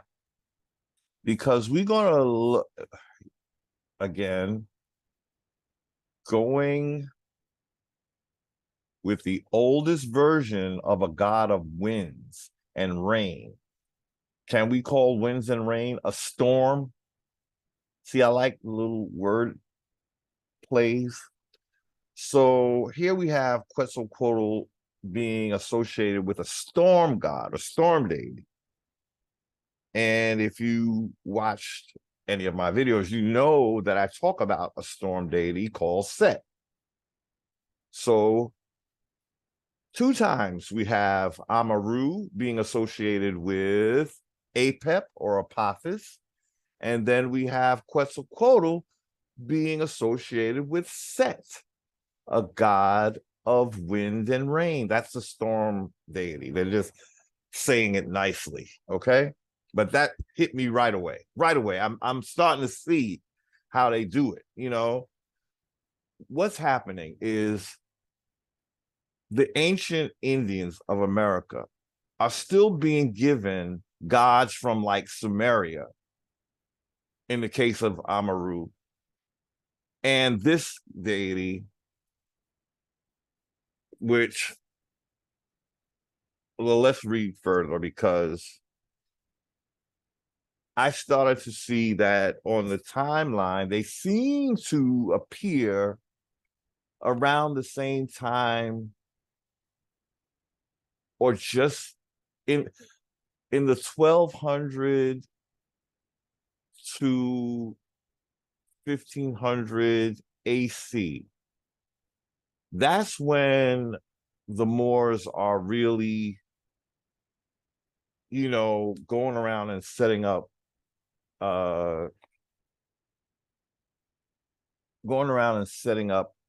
empires. So I began to see that it's very feasible that this deity grows in that kind of time frame, the time of the Moors sort of doing their thing, you know. But yes, that was the first red flag, that Quetzalcoatl is a storm deity, god of wind and rain. That's just say storm. You know, knowing a little bit about how the characteristics of these deities, that is what makes me just cut to the chase. I know what a storm deity, how they're going to try to make him like he's not a storm deity, you know? Okay, so the creator of the world and humanity is a mix of a bird and a rattlesnake. His name is a combination of the Nahuatl words Quetzal, the emerald plume bird, and Cotl, the serpent. In Central America from 1200. So that is not BC, y'all. That is why this, again, even Quetzalcoatl doesn't, he's not going back far enough to be definitive of the culture of Tameri. Okay? He's from 1200. It's not BC. That's 1200 AD. So then it's 1200, 1300, 1400 when Columbus comes, 1500, and 1600 when King James comes, 17, 18, 19, and now we're in the 20s. So this is not Quetzalcoatl. If this is his time frame in central Mexico from 1200, the feathered serpent god was considered the patron god of, oh, here was the other red flag, y'all. Please get this. Priests and merchants. What should be the first thing you think about when I talk about, or I'm reading about priests and merchants? Remember we talked about everything's about commerce. Why are the Moors about commerce? But now we have priests. And I'm always talking about a priesthood, right? Quetzalcoatl is a patron god of priests and merchants. Quetzalcoatl is for the Moors, y'all. Okay? That's what I'm saying. He's a god, he's a storm god. He's for priests and merchants. That equals priest plus merchants equals a Moor. That should be the mathematical equation. Priest plus merchants equals Moors. Because at the highest level, they're priests. You know, they're priests. That's why they can invent deities like this, because they feel they have the authority to. That was a huge red flag. That was a huge red flag. If y'all don't understand where this deity is coming from, he's being given to you by the priest. But is it what you really believe in, or what you... The priests go back to ancient Egyptian times. They were there when, in those 3400 BC era, they were here. So they know a lot.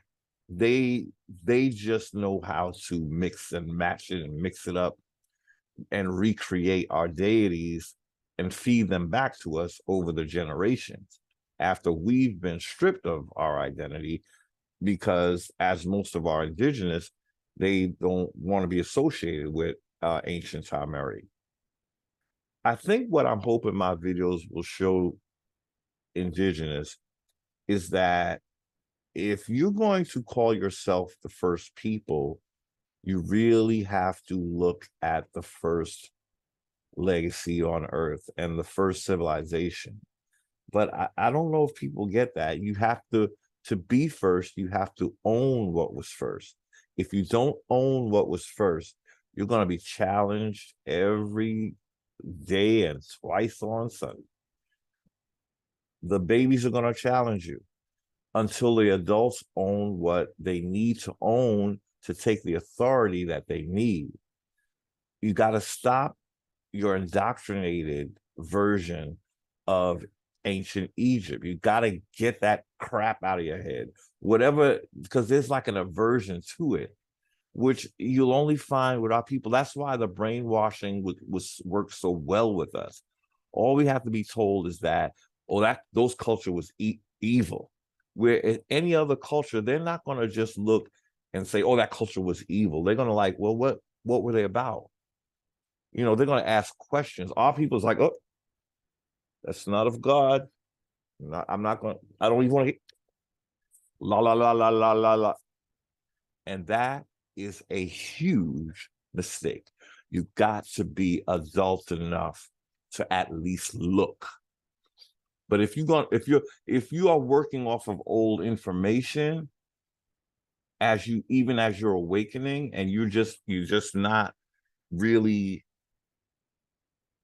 seeing how very important it is to own the oldest civilization, as you call yourself the first people of the land. Well, you got to go back to where the first was. You know, that's where the ancestors are.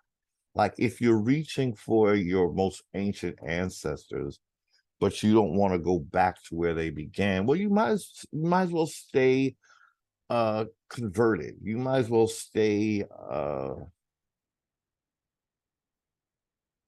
second place, third or fourth. I'm sorry. Yeah, like fifth or sixth with us, okay? You can't be scared of your own legacy.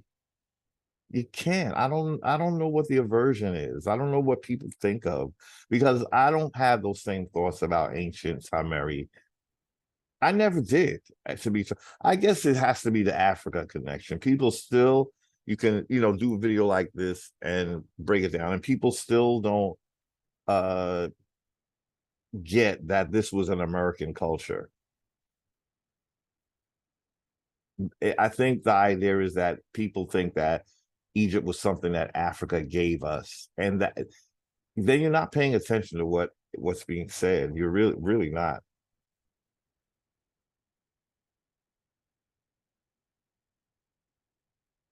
But see, because then it puts something like this in a proper time frame, and we'll learn that this is just not old enough either. If you own the first, then you'll have a timeline that stretches back far enough where you can see what came secondary. But a lot of people, they won't, they still will. We're not Egyptian. It's not that we're Egyptian, it's that was that's the ancient us. Now, Greeks today are not the same Greeks in ancient times. Romans today are not exactly the same Romans, but a Roman person in Rome is not going to say, we're not Roman, or like have this attitude about it, like rejection. Nobody rejects what they're most other people do not want to reject their most ancient version of themselves, unless they're very indoctrinated with, say, Christianity or something like that. They're going to feel like, oh, God, Jesus said that's a bit. But people who are really trying to get to the real life version of history, or more real, deal with the real, they know that they have to go back. They have to, because you're just going to be floating off the time chart. Now, again, Quetzalcoatl, his culture is circa 1200, and that's younger.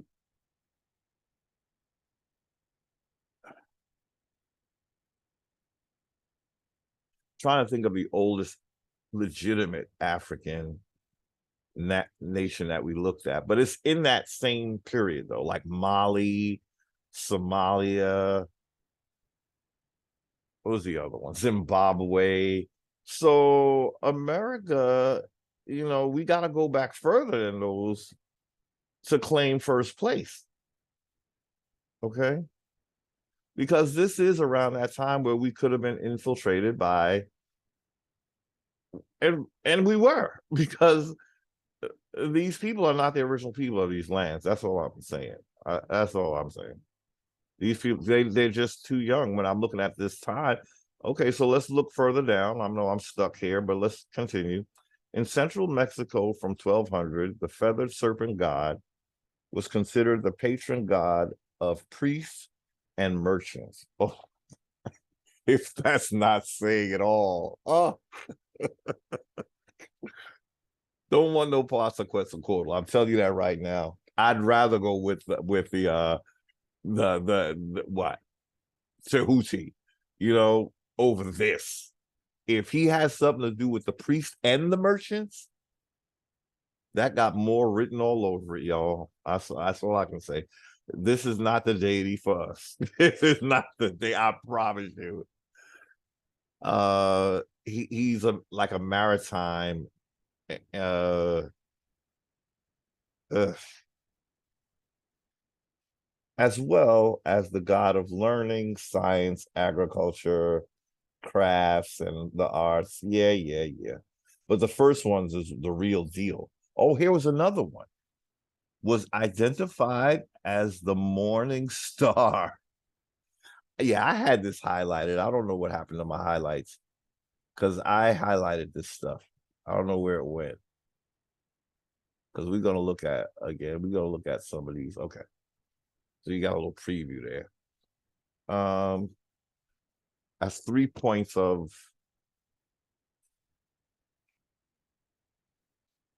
problematic.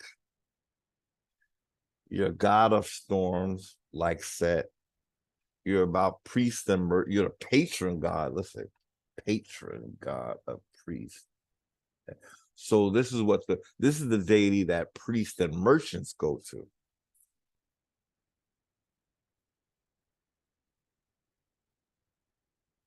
Point number 2, that's a no-no.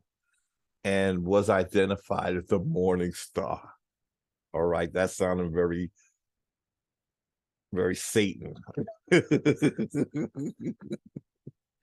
Okay, the rising morning star. Okay, that sounds crescent, a little bit like crescent moon too. That little star and the crescent moon and stuff.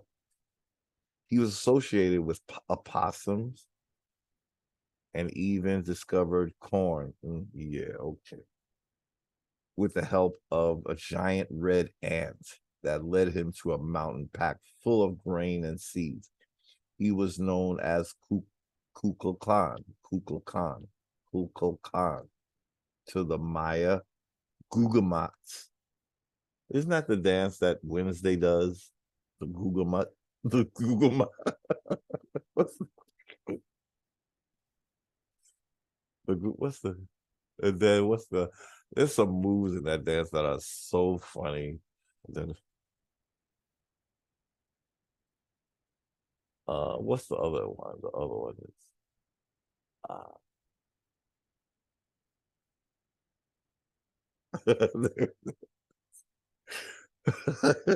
the Google Mock. so the Google Mock to the Geechee or Kichi of Guatemala. And I can't say these names, y'all. Y'all can read it. You whatever you want to call it. I ain't gonna try. Either of Gulf Coast, whatever. Okay. Quetzalcoatl was the son of the primordial androgynous god Omatotl. Quetzalcoatl and Omatotl. In Aztec mythology. Okay, so we're going with Aztecs. Okay. So he was known as Kukulkan. Kukulkan. See the Khan? That's a problem, y'all. That got, I guess I have to say there's some kind of the Khan in it. I think that's their little key word to let them know that we got this land over here, y'all. We took over this country. We gave them a Khan. They don't know what that's connected to the Moors. Like the Genghis Khan and stuff, the Khan, American. I don't believe we were Khans over here. I don't believe it. They was conning us. That's what was that. And so again, I don't see that these are the original people of America because we go back to 3400 BC. These are very new people.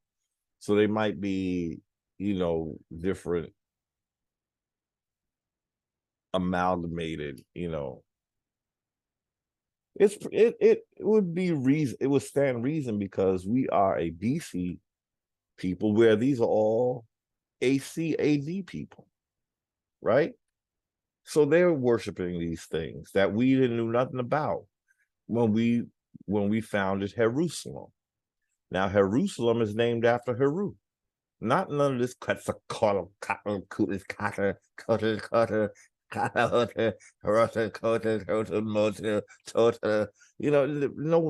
it was, you didn't have all these kind of names. They sound very Spanish too, right? There's like a Spanish thing going on. I don't know. Yeah, because that would be, um, I'm not speaking against Spanish. I'm just saying it's not indigenous American. So these names are kind of, I don't know. Okay. Quetzalcoatl was the son of primordial androgynous god Ometotl. In Aztec mythology, he was the brother of Tezcatlipoca. Tezcatlipoca. I'm not saying these names, okay? He is the ninth of the 13 lords of the day and is often associated with the rain god, Teoloc, a rain. Okay. The god was particularly associated with the sacred site of Cholula, an important place of pilgrimage from 1200 and all around buildings of the Aztec culture. So he's like an Aztec deity.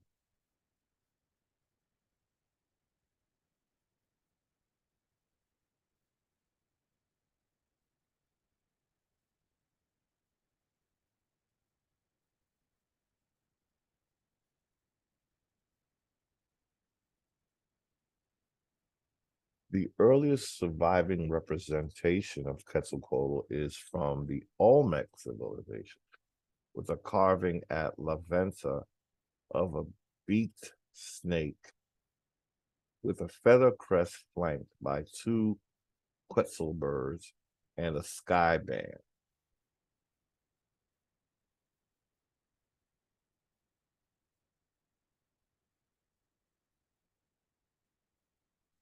From, see, this is, I was looking for dates from 1200.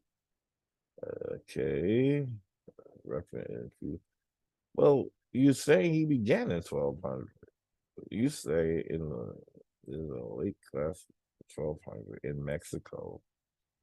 Okay, so that's kind of late in time, but there's another 1200. You're giving them all 1200 dates, and this is not BC, but then you're saying acting like he's before 1200, but from 1200. Okay, I don't know why it's making it. It would seem to me that they would say it's from like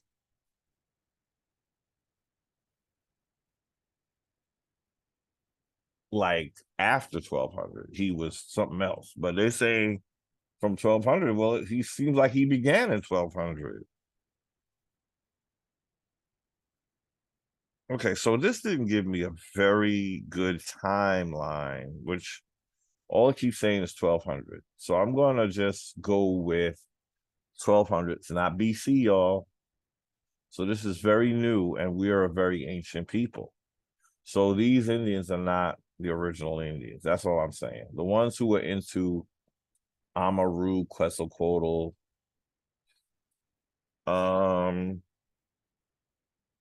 well, AMARU is Sumerian.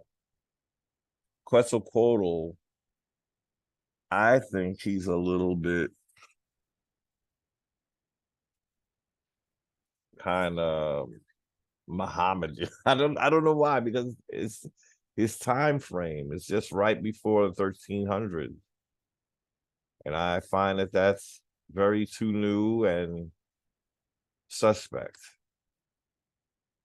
And right after the 1200s is when we have an explosion of Islam or Islamic influence in what we're calling the East Hemisphere. Okay. So I think from here we might say the Aztec were a 1200. There's another 1200 associated, an important place from 1200. They keep saying from 1200 as if there's an earlier time than 1200, but they're not telling us what it is. So I'm just going to go with 1200, y'all. And that's a very new 1200. Again, it's not BC. It's AD or AC. So this is a young god. I doubt America was named after him if he's Amaru, but he is kind of associated with Amaru, right? He's also a serpent deity, and he's a plumed serpent like Amaru.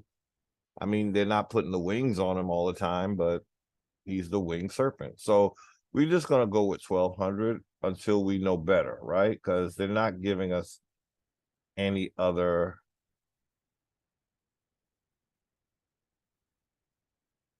So there's something about after waiting 600 years, this age what?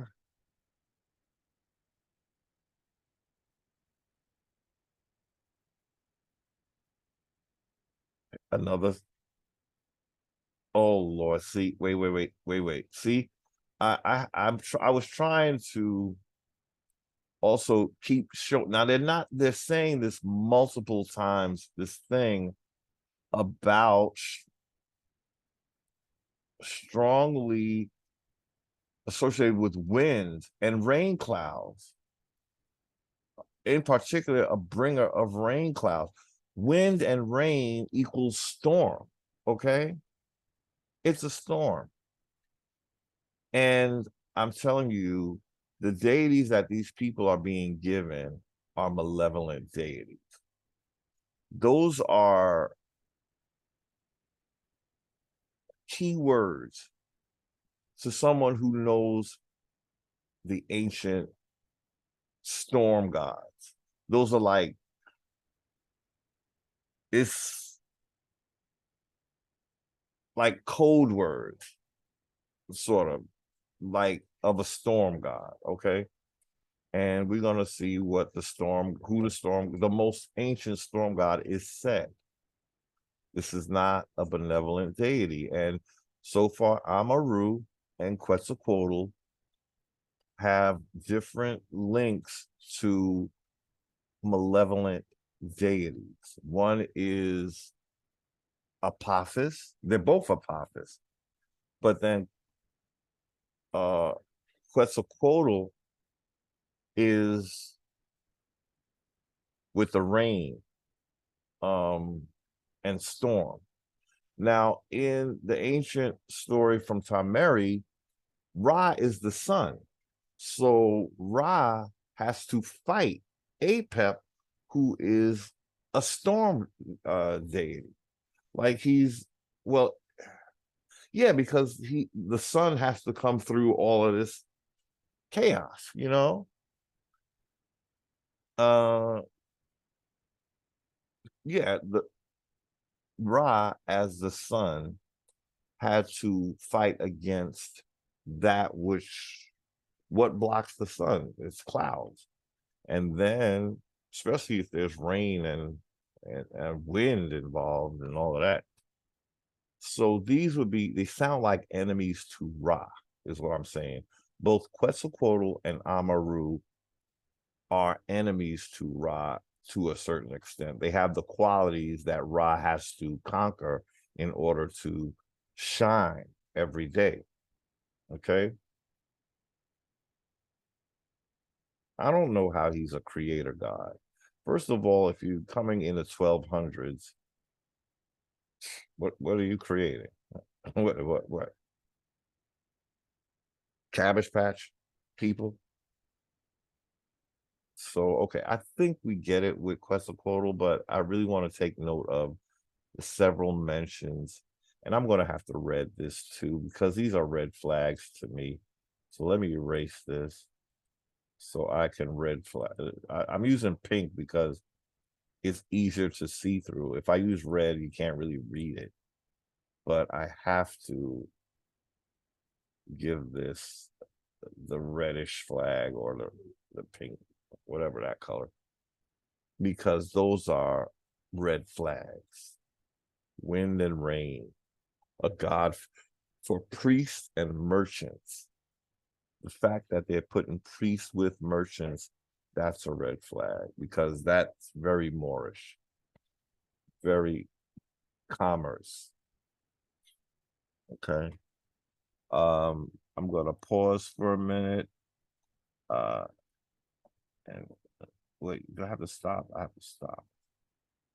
I have to stop the share first and then pause. I'll be right back. Okay, I had to take a quick break. And so we're gonna go back to the share screen and hope we remember where we left off. Okay. Okay, so we were looking at the questionable references, and what do we have? Okay, got a little noise in the background.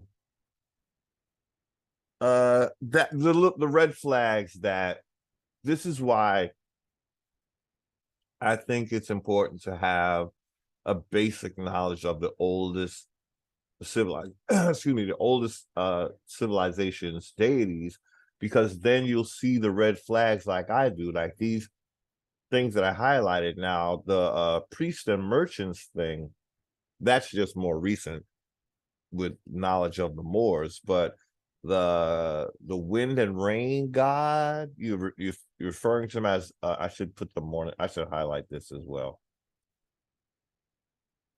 the morning star god. You know, these are basic things that if people understood ancient Egyptian pantheon, or the family of deities, some of this would really give you, like, you'd be like, oh, you know, like, oh, he's associated with that. In the most ancient times, that wasn't, we knew who that was. But if you don't know, you're just gonna say, oh, they just like this deity because it helped them with the rain. See, I think that's part of the hijack, because when we think of Africa, they know that we think of a desert, right? So, well, actually, no, because Quetzalcoatl is American, but I think that's one of the reasons why they can sort of insert, well, use more malevolent deities like a storm and rain god, because in Africa that might be a good thing, right? To get a rain god, because you want rain in those desert arid lands, right? But here we didn't need that. It was very green in Brazil, especially, you know.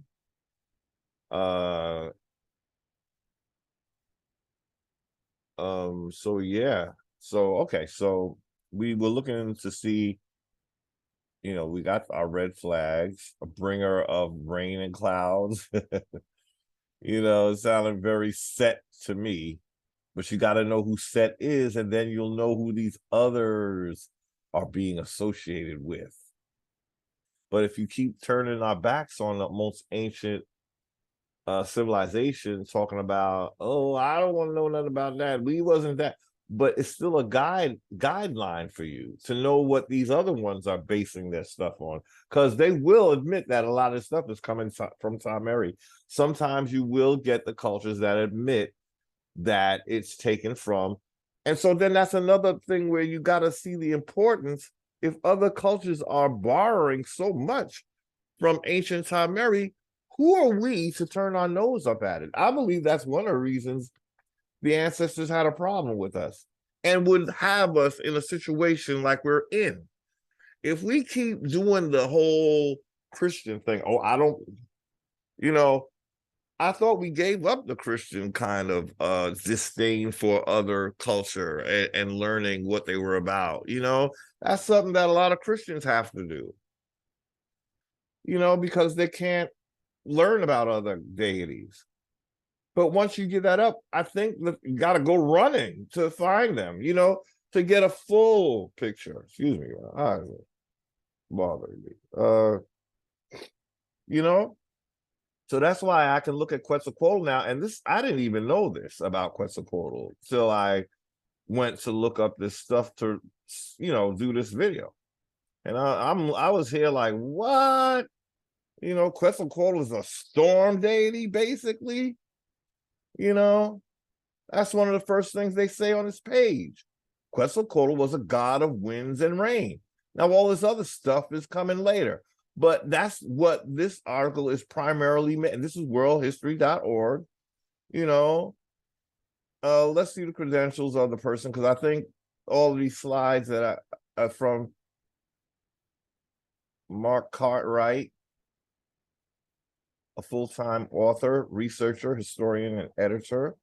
Special interests include art, architecture, and the discovering the ideas that all civilizations share. He holds an master's, an MA, Master of Arts in Political Philosophy, and is the WH World History, I think that's World Publishing Director. So he's you know, fairly competent enough to write about this, you know. So this is a storm deity, a wind and rain deity is his primary function, and the creator of the world. Well, again, not when you come in the 1200s. Creator of the world.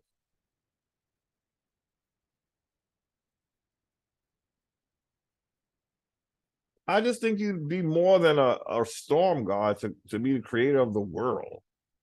That's my feeling, you know.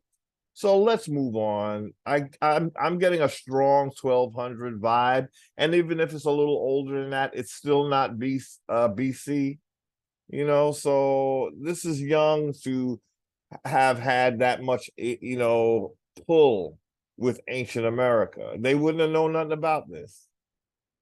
Okay, so who's next? Okay, so because they were, well, here they didn't, let me see. Let me see, did they say Inca? Because I wanted to do, that's why I pulled up Inca. I put Inca after this, but they didn't say Inca, right? They said, oh no, this is not Inca.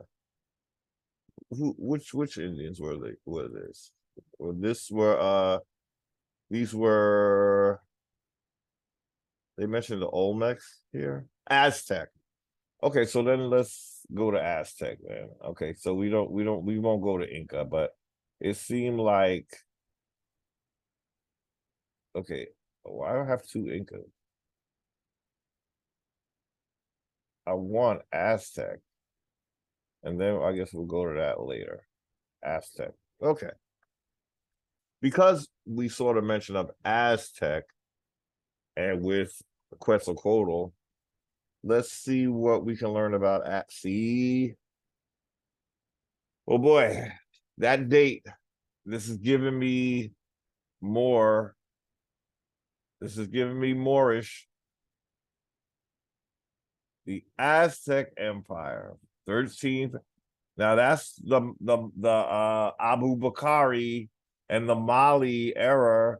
So we get an Aztec people worshiping. Now let's look again, because you see the connections you can kind of make when you know a little bit about like ancient Sumeri. Okay, so let's look up Aztec, because I think that's the Aztec is mentioned 6 times. So Quetzalcoatl is an Aztec creator god. Now they're saying who was the man called Quetzalcoatl, but he is also the name of the first legendary ruler. Now, what I remember about this, I'm glad I read this, because what I remember about this is that they were told that Quetzalcoatl was a white man. You see how the Indians are getting fooled with this? I'm going to call it, I have to call it Islamic influence. I have to. because it's happening around the same time that they are on the move. And I know we would say, but they don't teach this stuff. They created all the religions. These priests created all the religions. Okay. That's what priests do. So it is very feasible or conceivable that they go around giving deities to different cultures, and they would want to give they were dumping the nefarious deities on us because that was the whole point of colonizing us. So we get snakes and dragons and storm gods and rain gods, right? Around the time that Mali becomes the richest empire, and then the Mongolian Empire rises up in the 1300s. Yeah, the 1300s, right? Because Abu Bakari is said to have come 1311, was it? 1306 and 1311. So this is the decade of Islamic conquest, Moorish conquest. And they would have to give us deities that are at odds with the ones that they really are pushing so that they can call us heathen.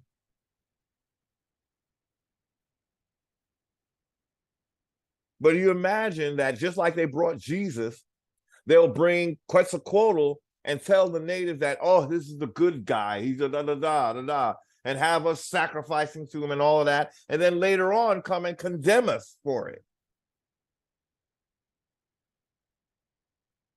So this is an Aztec god. Quetzalcoatl is an Aztec god. The Aztecs come around the same era of the, I want to call it the Islamic explosion or the Moorish explosion.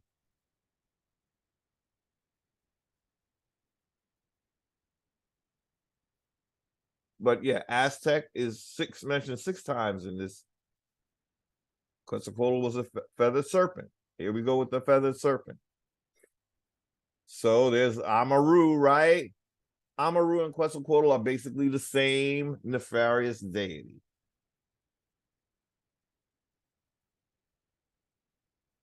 But they have to tell the indigenous that he's a good guy so that when they come to torture you and murder you because you're worshiping, they done told everybody else that this is a devil, right? This is Satan, the dragon that was cast out of heaven fell in America, right?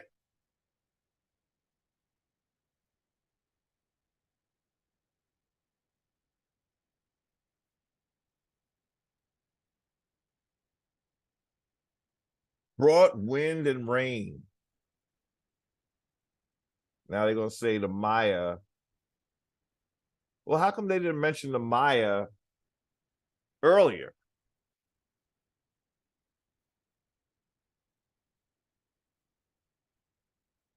Well, we'll do a Maya word search, but so far I'm seeing a lot of Aztec. Aztec. There it is again. Okay. Yes. Aztec culture were dedicated to the deity. In Aztec mythology, Aztec. That's why I want to highlight Aztec, because I'm seeing so much reference to the Aztecs. So, okay, so let's see how many times now that's 6 times. 1. Oh, I already closed it.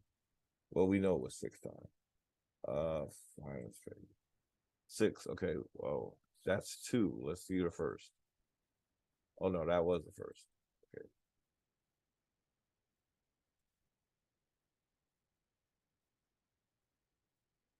Okay, so let's try Maya, because now they're saying, okay, so the Maya are mentioned twice. Oh no, 4 times. So that's a little less than the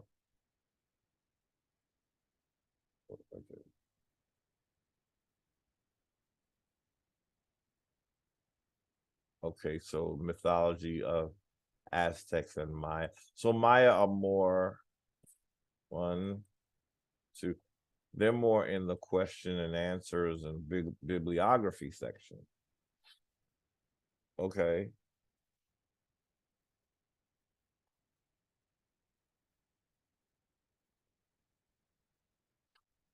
But I'm seeing more Aztec. Let's see, that is Inca mentioned? No Inca. Okay. So we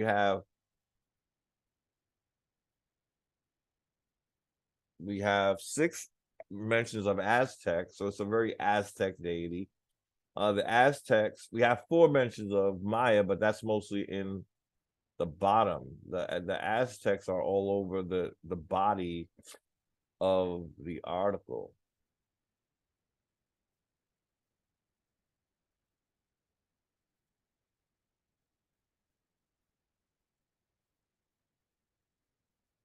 And only once in the bibliography section.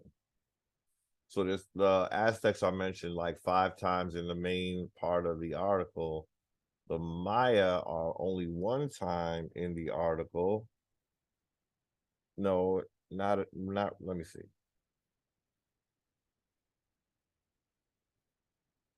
Okay, 1. Questions and answers, I guess, is part of the article, I guess. So they're mentioned like 2 times in the article and then 2 times in the like bibliography. Yeah. So I'm getting that Quetzalcoatl was more an Aztec thing. So where did I go for that? Did I go? Where was I? Where was I?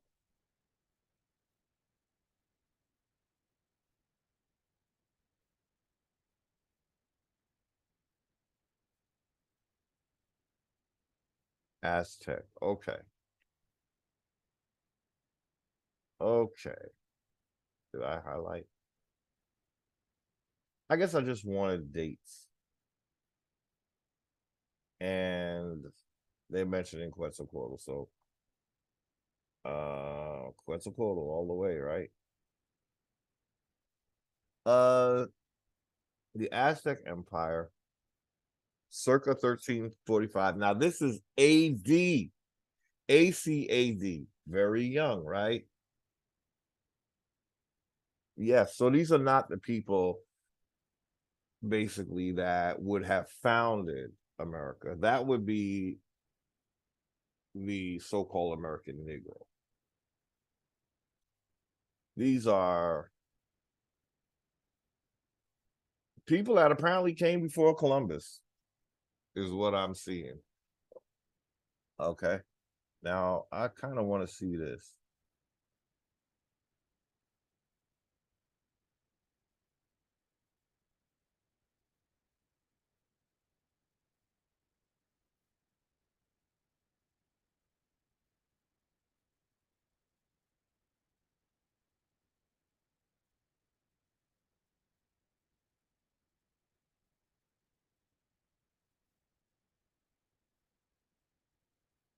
Just a little interesting.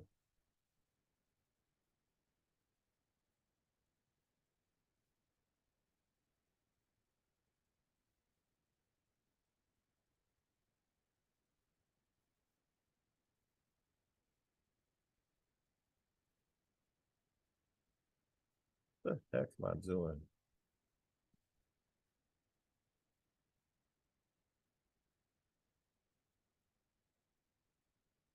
Okay, I'm still. I had the highlighter still on. Okay, I just want. I can't move this thing around like I want to. Okay, let's just go back to skimming the article. The Aztec Empire, 1345 to 1521, covered at its greatest extent most of northern Mesoamerica. Aztec warriors were able to dominate their neighboring states and permit rulers such as Montezuma to impose Aztec ideals and religion across Mexico. Highly accomplished in agriculture and trade. Okay. I got a little Moorish chill. Okay. So, okay. The last of the great Mesoamerican civilizations was also noted for its art. So they were the last of the Meso. So they're the brandy new Aztecs, right?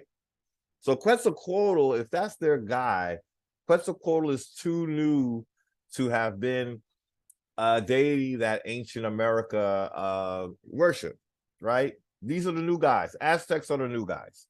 This is worldhistory.org, okay? They're right there. Worldhistory.org.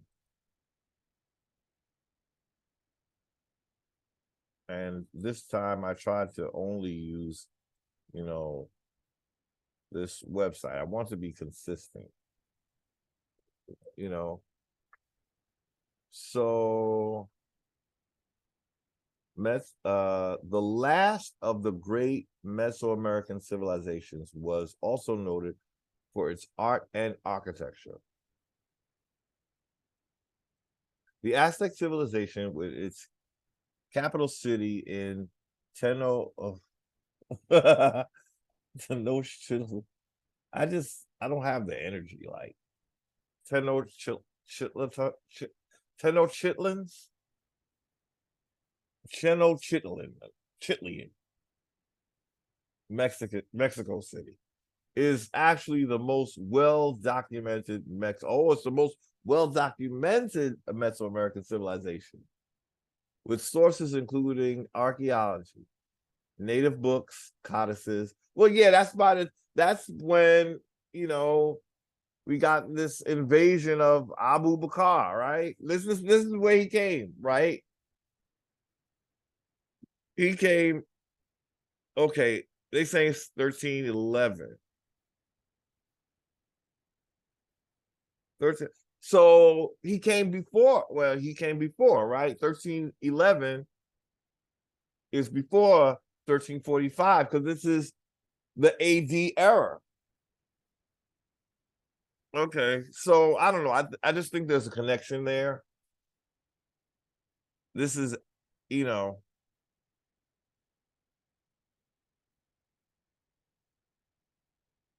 they're the most well-documented Mesoamerican civilization, with sources including archaeology, native books, codices, and lengthy and detailed accounts from their Spanish conquerors. Okay, so this is where Quetzalcoatl is appearing, right? Mostly to the Aztecs, according to worldhistory.org. Could it be Quetzalcoatl was given to them instead of them creating Quetzalcoatl?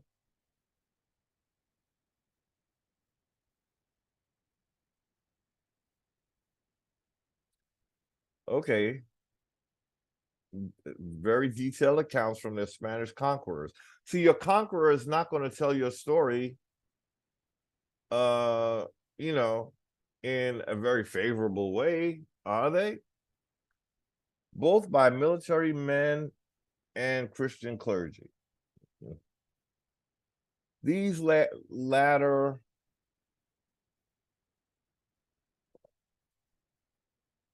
sources may not always be reliable, but the picture we have of the Aztecs, their institutions,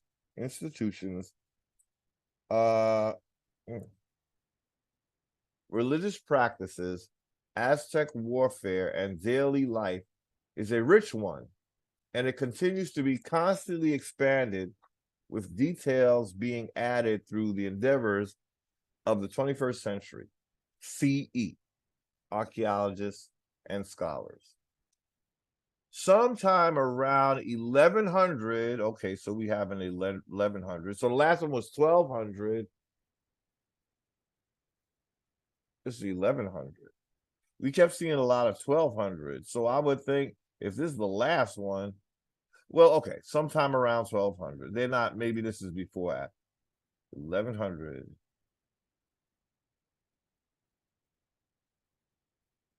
To compete with each other for local resources. Okay, around 1100. Each state had its own ruler. Or Telatoni, who led a council of nobles. But these small urban centers surrounded by farmland soon sought to expand their wealth and influence, so that by 1400, so we got a 1400. Again, this is all not BC, okay? Several small empires had formed. Yes, several empires. That's kind of what the Moors were doing. Several empires are, around the 1300, in the 1300s, just like this.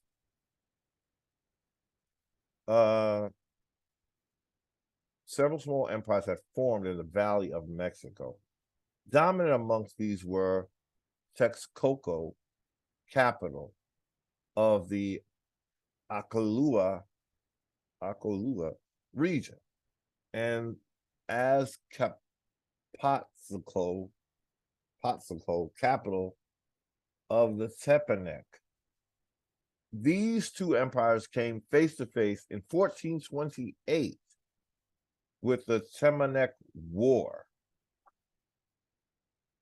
Okay, the Azcapotzalco forces were defeated by an alliance of Texcoco, Tenochtitlan, the capital of the Mexica, and several other smaller cities. Following victory, a triple alliance was formed between Texcoco, Tenochtitlan, and a rebel Tepanec city, Tlacopan. A campaign of territorial expansion began where the spoils of war, usually in the form of tributes from the conquered, were shared between these three great cities. Over time, Tenochtitlan, the capital of the Mexica, and several other smaller cities. Okay, all right. Following victory, a triple alliance was formed between Texcoco, Tenochtitlan, and a rebel Tepanec city. Okay, a campaign of territorial. Thank you. Okay, territorial expansion began where the spoils of war were shared. Okay. Over time, Tenochtitlan came to dominate the alliance. Its ruler became the supreme ruler, the Huey Teotihuac, High King, and the city established itself as the capital of the Aztec Empire. Masters of the world, their empire so wide and abundant that they had conquered all the nation. They sound like they were maybe down with, again, this whole sort of Malian situation. If that's their empire was so wide, whose empire? The Aztec?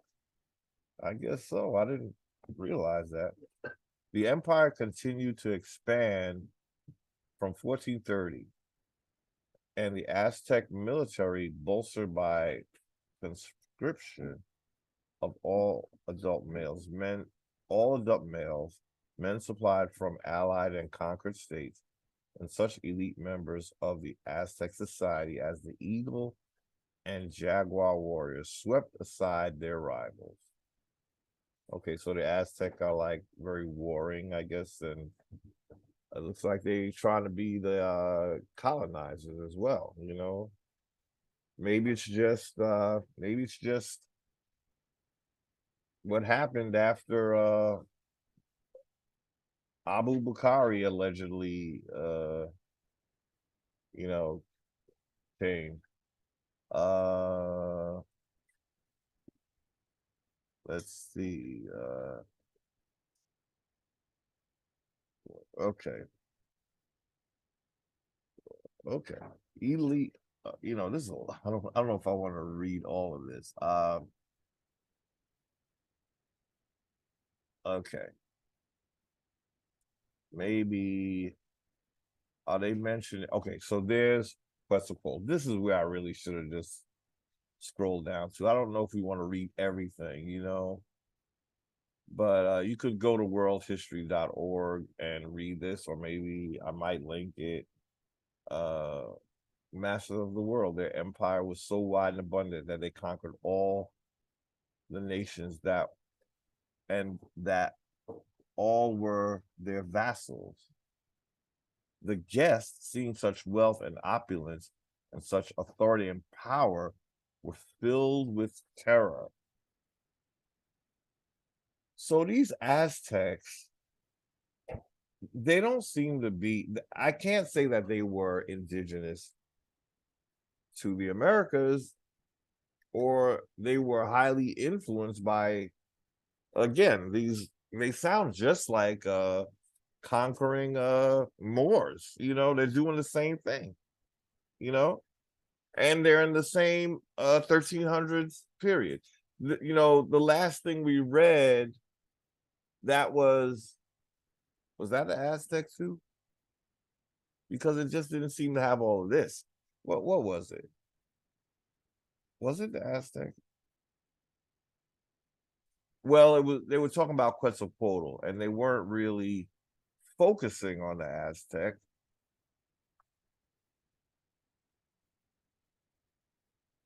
So they had a malevolent deity, storm, and usually the other word is warrior. They didn't say that here, but usually the oldest deity that is a storm god is a storm and war deity.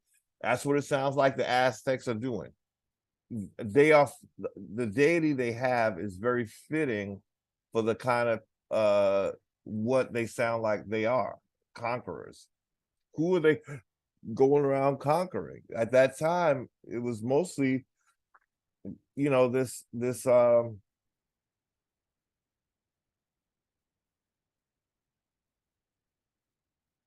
this thing coming out of Mali, this Mali Somalian kind of 1300s, 1400s. They saying they were masters of the world, was it they said?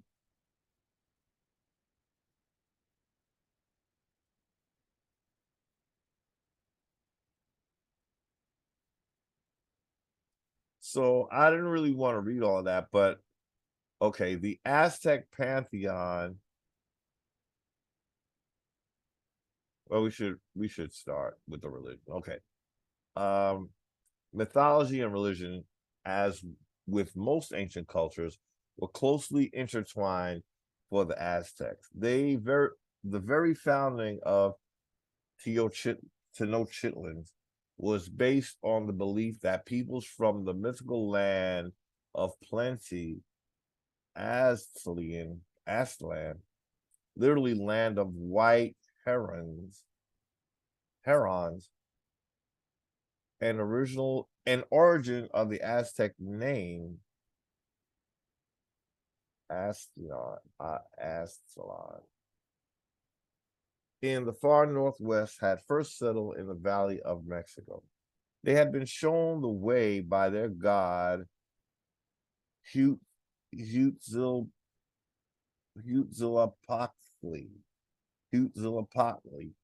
who had sent an eagle sitting on a cactus to indicate exactly where these immigrants should build their new home. The god also gave these people their name, the Mexica, who, along with other ethnic groups who similarly spoke Nahuatl, collectively made up the peoples now generally known as Aztecs. So it was a mixed group of people. So they weren't like indigenous, right? If they were mixed. Excuse me. The Aztec pantheon included a mix of older Mesoamerican gods and specifically Mexica deities. The two principal gods worshipped were Huitzilopochtli, there we go again. Did I just say war god? That usually now they say the war and sun god. Usually it's a war and storm, but okay, they change it up. So they had a war god, okay? This is not what Tamerians did not have a war god as their main god. Oh, wait a minute. Storm and rain. There's the y'all gotta hear me when I say they go hand in hand. It's set. The two principal gods worship, so they broke them in two. Huitzilopochtli was the war sun god, and Tialak was the rain god. And both had a temple on top of the Templo Mora pyramid at the heart of Tenochtitlan. I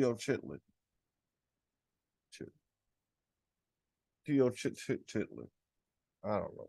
Other important gods were Quetzalcoatl, and we just looked at what Quetzalcoatl was about. Wasn't he also like a stormy god too? Or something? What you know?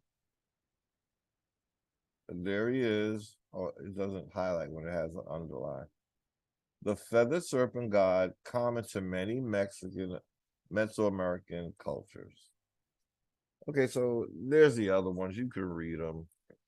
But what was Quetzalcoatl? Quetzalcoatl was coming up as a storm god too, right? Where is he at?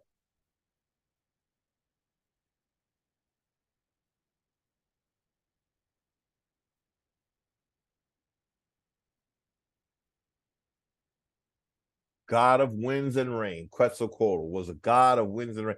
So they got three of the same gods serving the same purpose. Quetzalcoatl was a god of winds and rain and priests and merchants and the morning star. That was Quetzalcoatl, y'all. Don't that sound like something we heard before? The next thing we're going to realize is that rain and wind and rain are like a form of chaos. Storm, wind, rain. You know, the wind is blowing, you know. It's basic. So Quetzalcoatl is also, he's both of these in one because he was a storm and wind and rain god. This one they have one is a war god. Now war is the new thing, but usually when it's a rain and storm, it's also a war god. So there he is, Quetzalcoatl, right?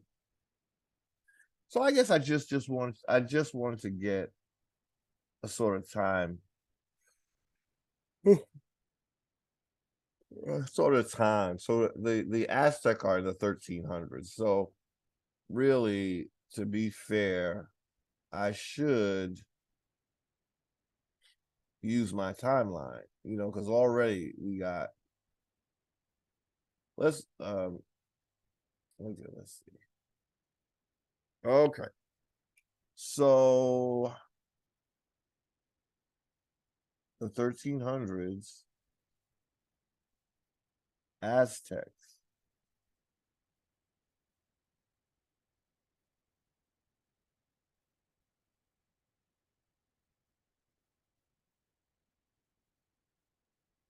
You see how young this is compared to our 3400 BC.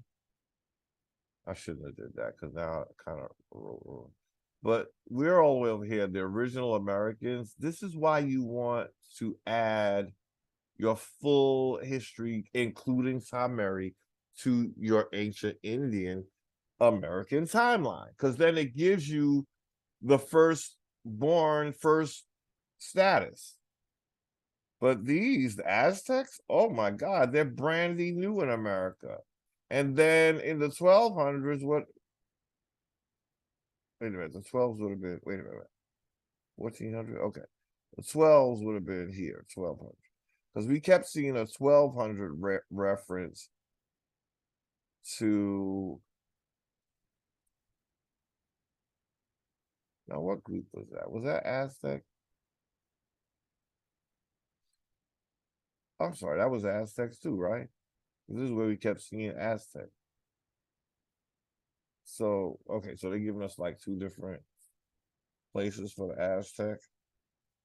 Yeah, Aztec was mentioned 6 times. Okay, so this is a little confusing, but okay, so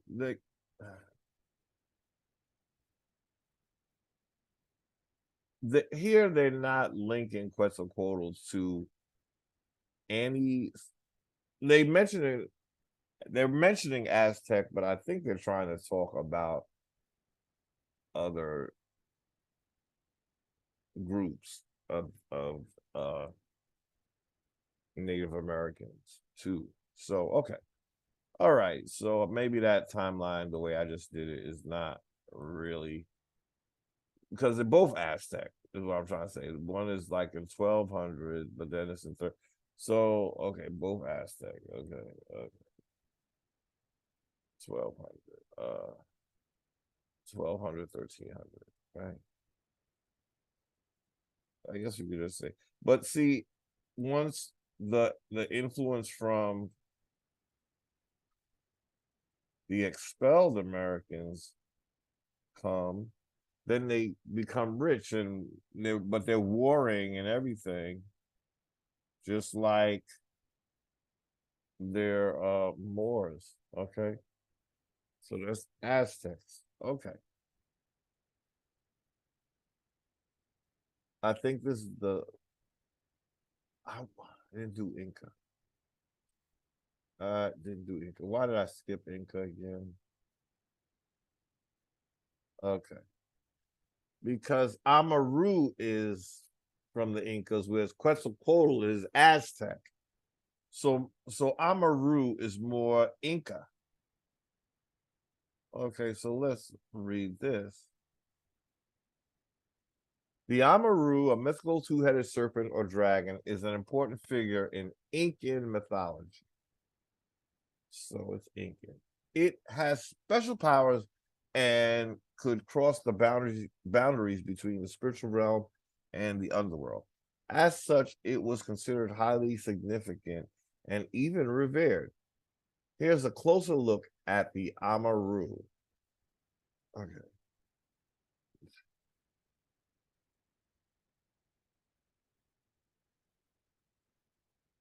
Okay. You know, I think I might have to take a break. I didn't realize how tired I was. I do apologize. I'm just like literally, I kind of been up and I'm here sleeping on camera. It's so embarrassing. But I'm not going to I'm gonna keep this, and I think I'm gonna have to do a part 2 because I'm really but what was I looking for? I literally went out just now. Did you see me going complete and totally just step out of? I'm tired. I was up late and I should have did this much earlier. So okay. So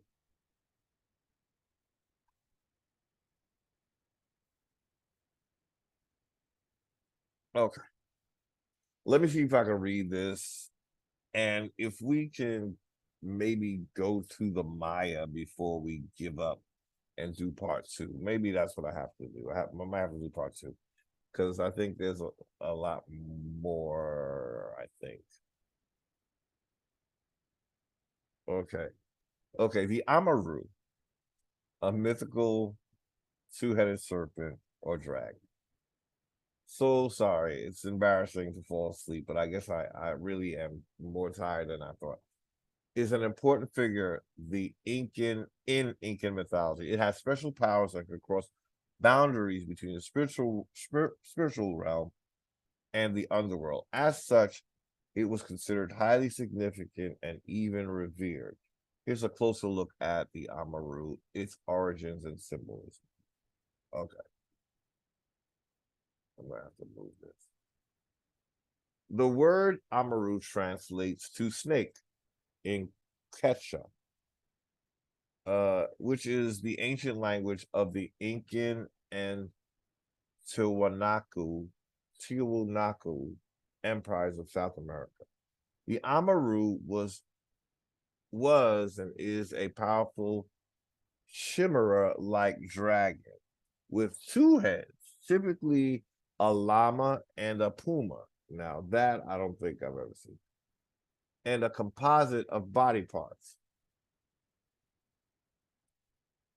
A fox's mouth, a fish's tail, condor wings, and a snake's body, scales, and sometimes wings. Depictions vary, but the general view is a serpentine animal, much like the anaconda, with the parts of other animals.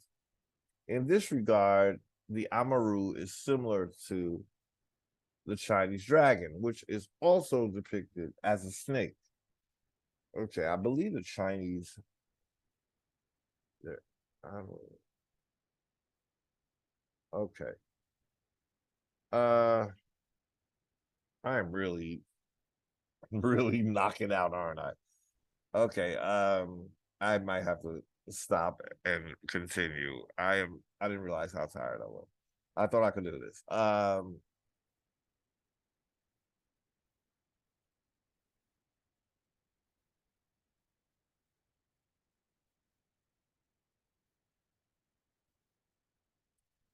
I thought this was interesting. Generally, the Amaru is shown as morally ambiguous or malevolent. So Amaru and Quetzalcoatl are morally ambiguous or malevolent, sometimes fighting and killing, according to some myths. They did not have the interest of humans at heart, like Chinese dragons, and were not wicked beings that needed to be slain, like European dragons. Dragons of the Amaru can be found on pottery, clothing, jewelry, and as sculptures, most dating several hundred years old. Okay. Okay. Symbolism. Amaru was essential to the Incan traditions and had various meanings. Amarus symbolize the creative power of Earth, Mother Nature, and humankind. Amaru is considered a connection to the underworld, as Amaru represents the blending of the realms. It represents sudden and sometimes violent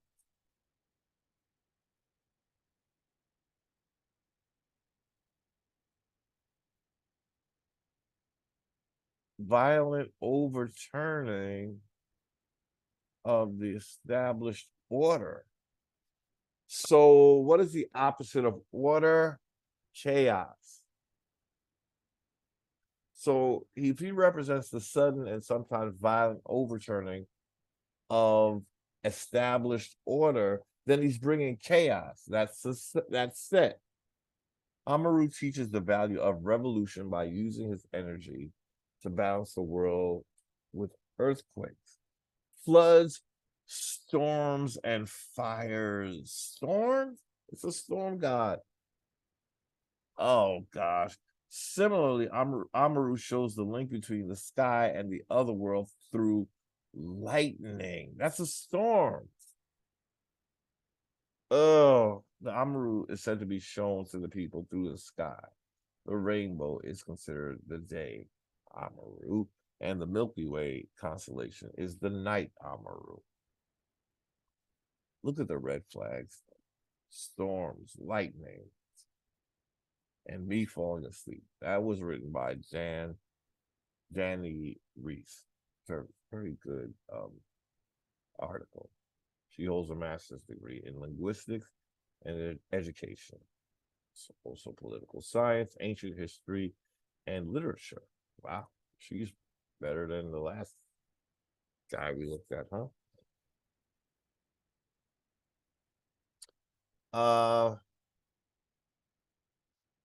This was, I mean, just look.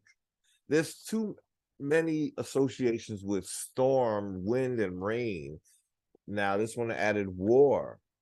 Then a little bit of overturning order. So that means it's bringing chaos. This is chaos. I mean, it's bringing chaos. So between Amaru and Quetzalcoatl, we have like storm, war, chaos deities. That's set. I think we'll come back and pick up. We'll start with Maya next time. I really gotta get some rest. So I'm gonna stop the screen share. I would love to do the Maya now, but I think we did a lot here, and let's just, you know, let's call it a night. I'm clearly too tired to finish this video, and I do apologize. I was up late, and I don't make no sense closing my eyes and nodding off during a video. So embarrassing. But yet this video, I tell you, it is for me, it's groundbreaking.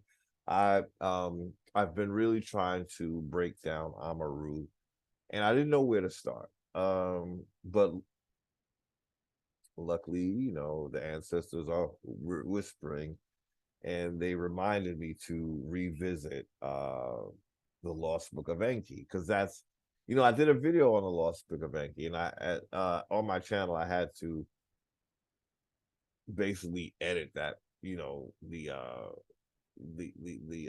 description of that video to let people know that no, I no longer believe that. I've since learned a little more. So anyway, I hate to end now because this, you know, it's important.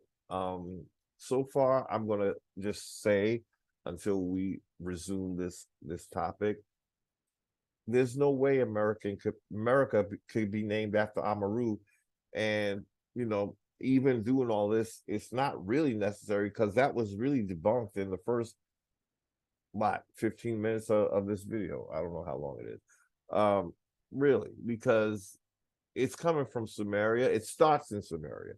The roots of Amaru began in a Sumerian story right there.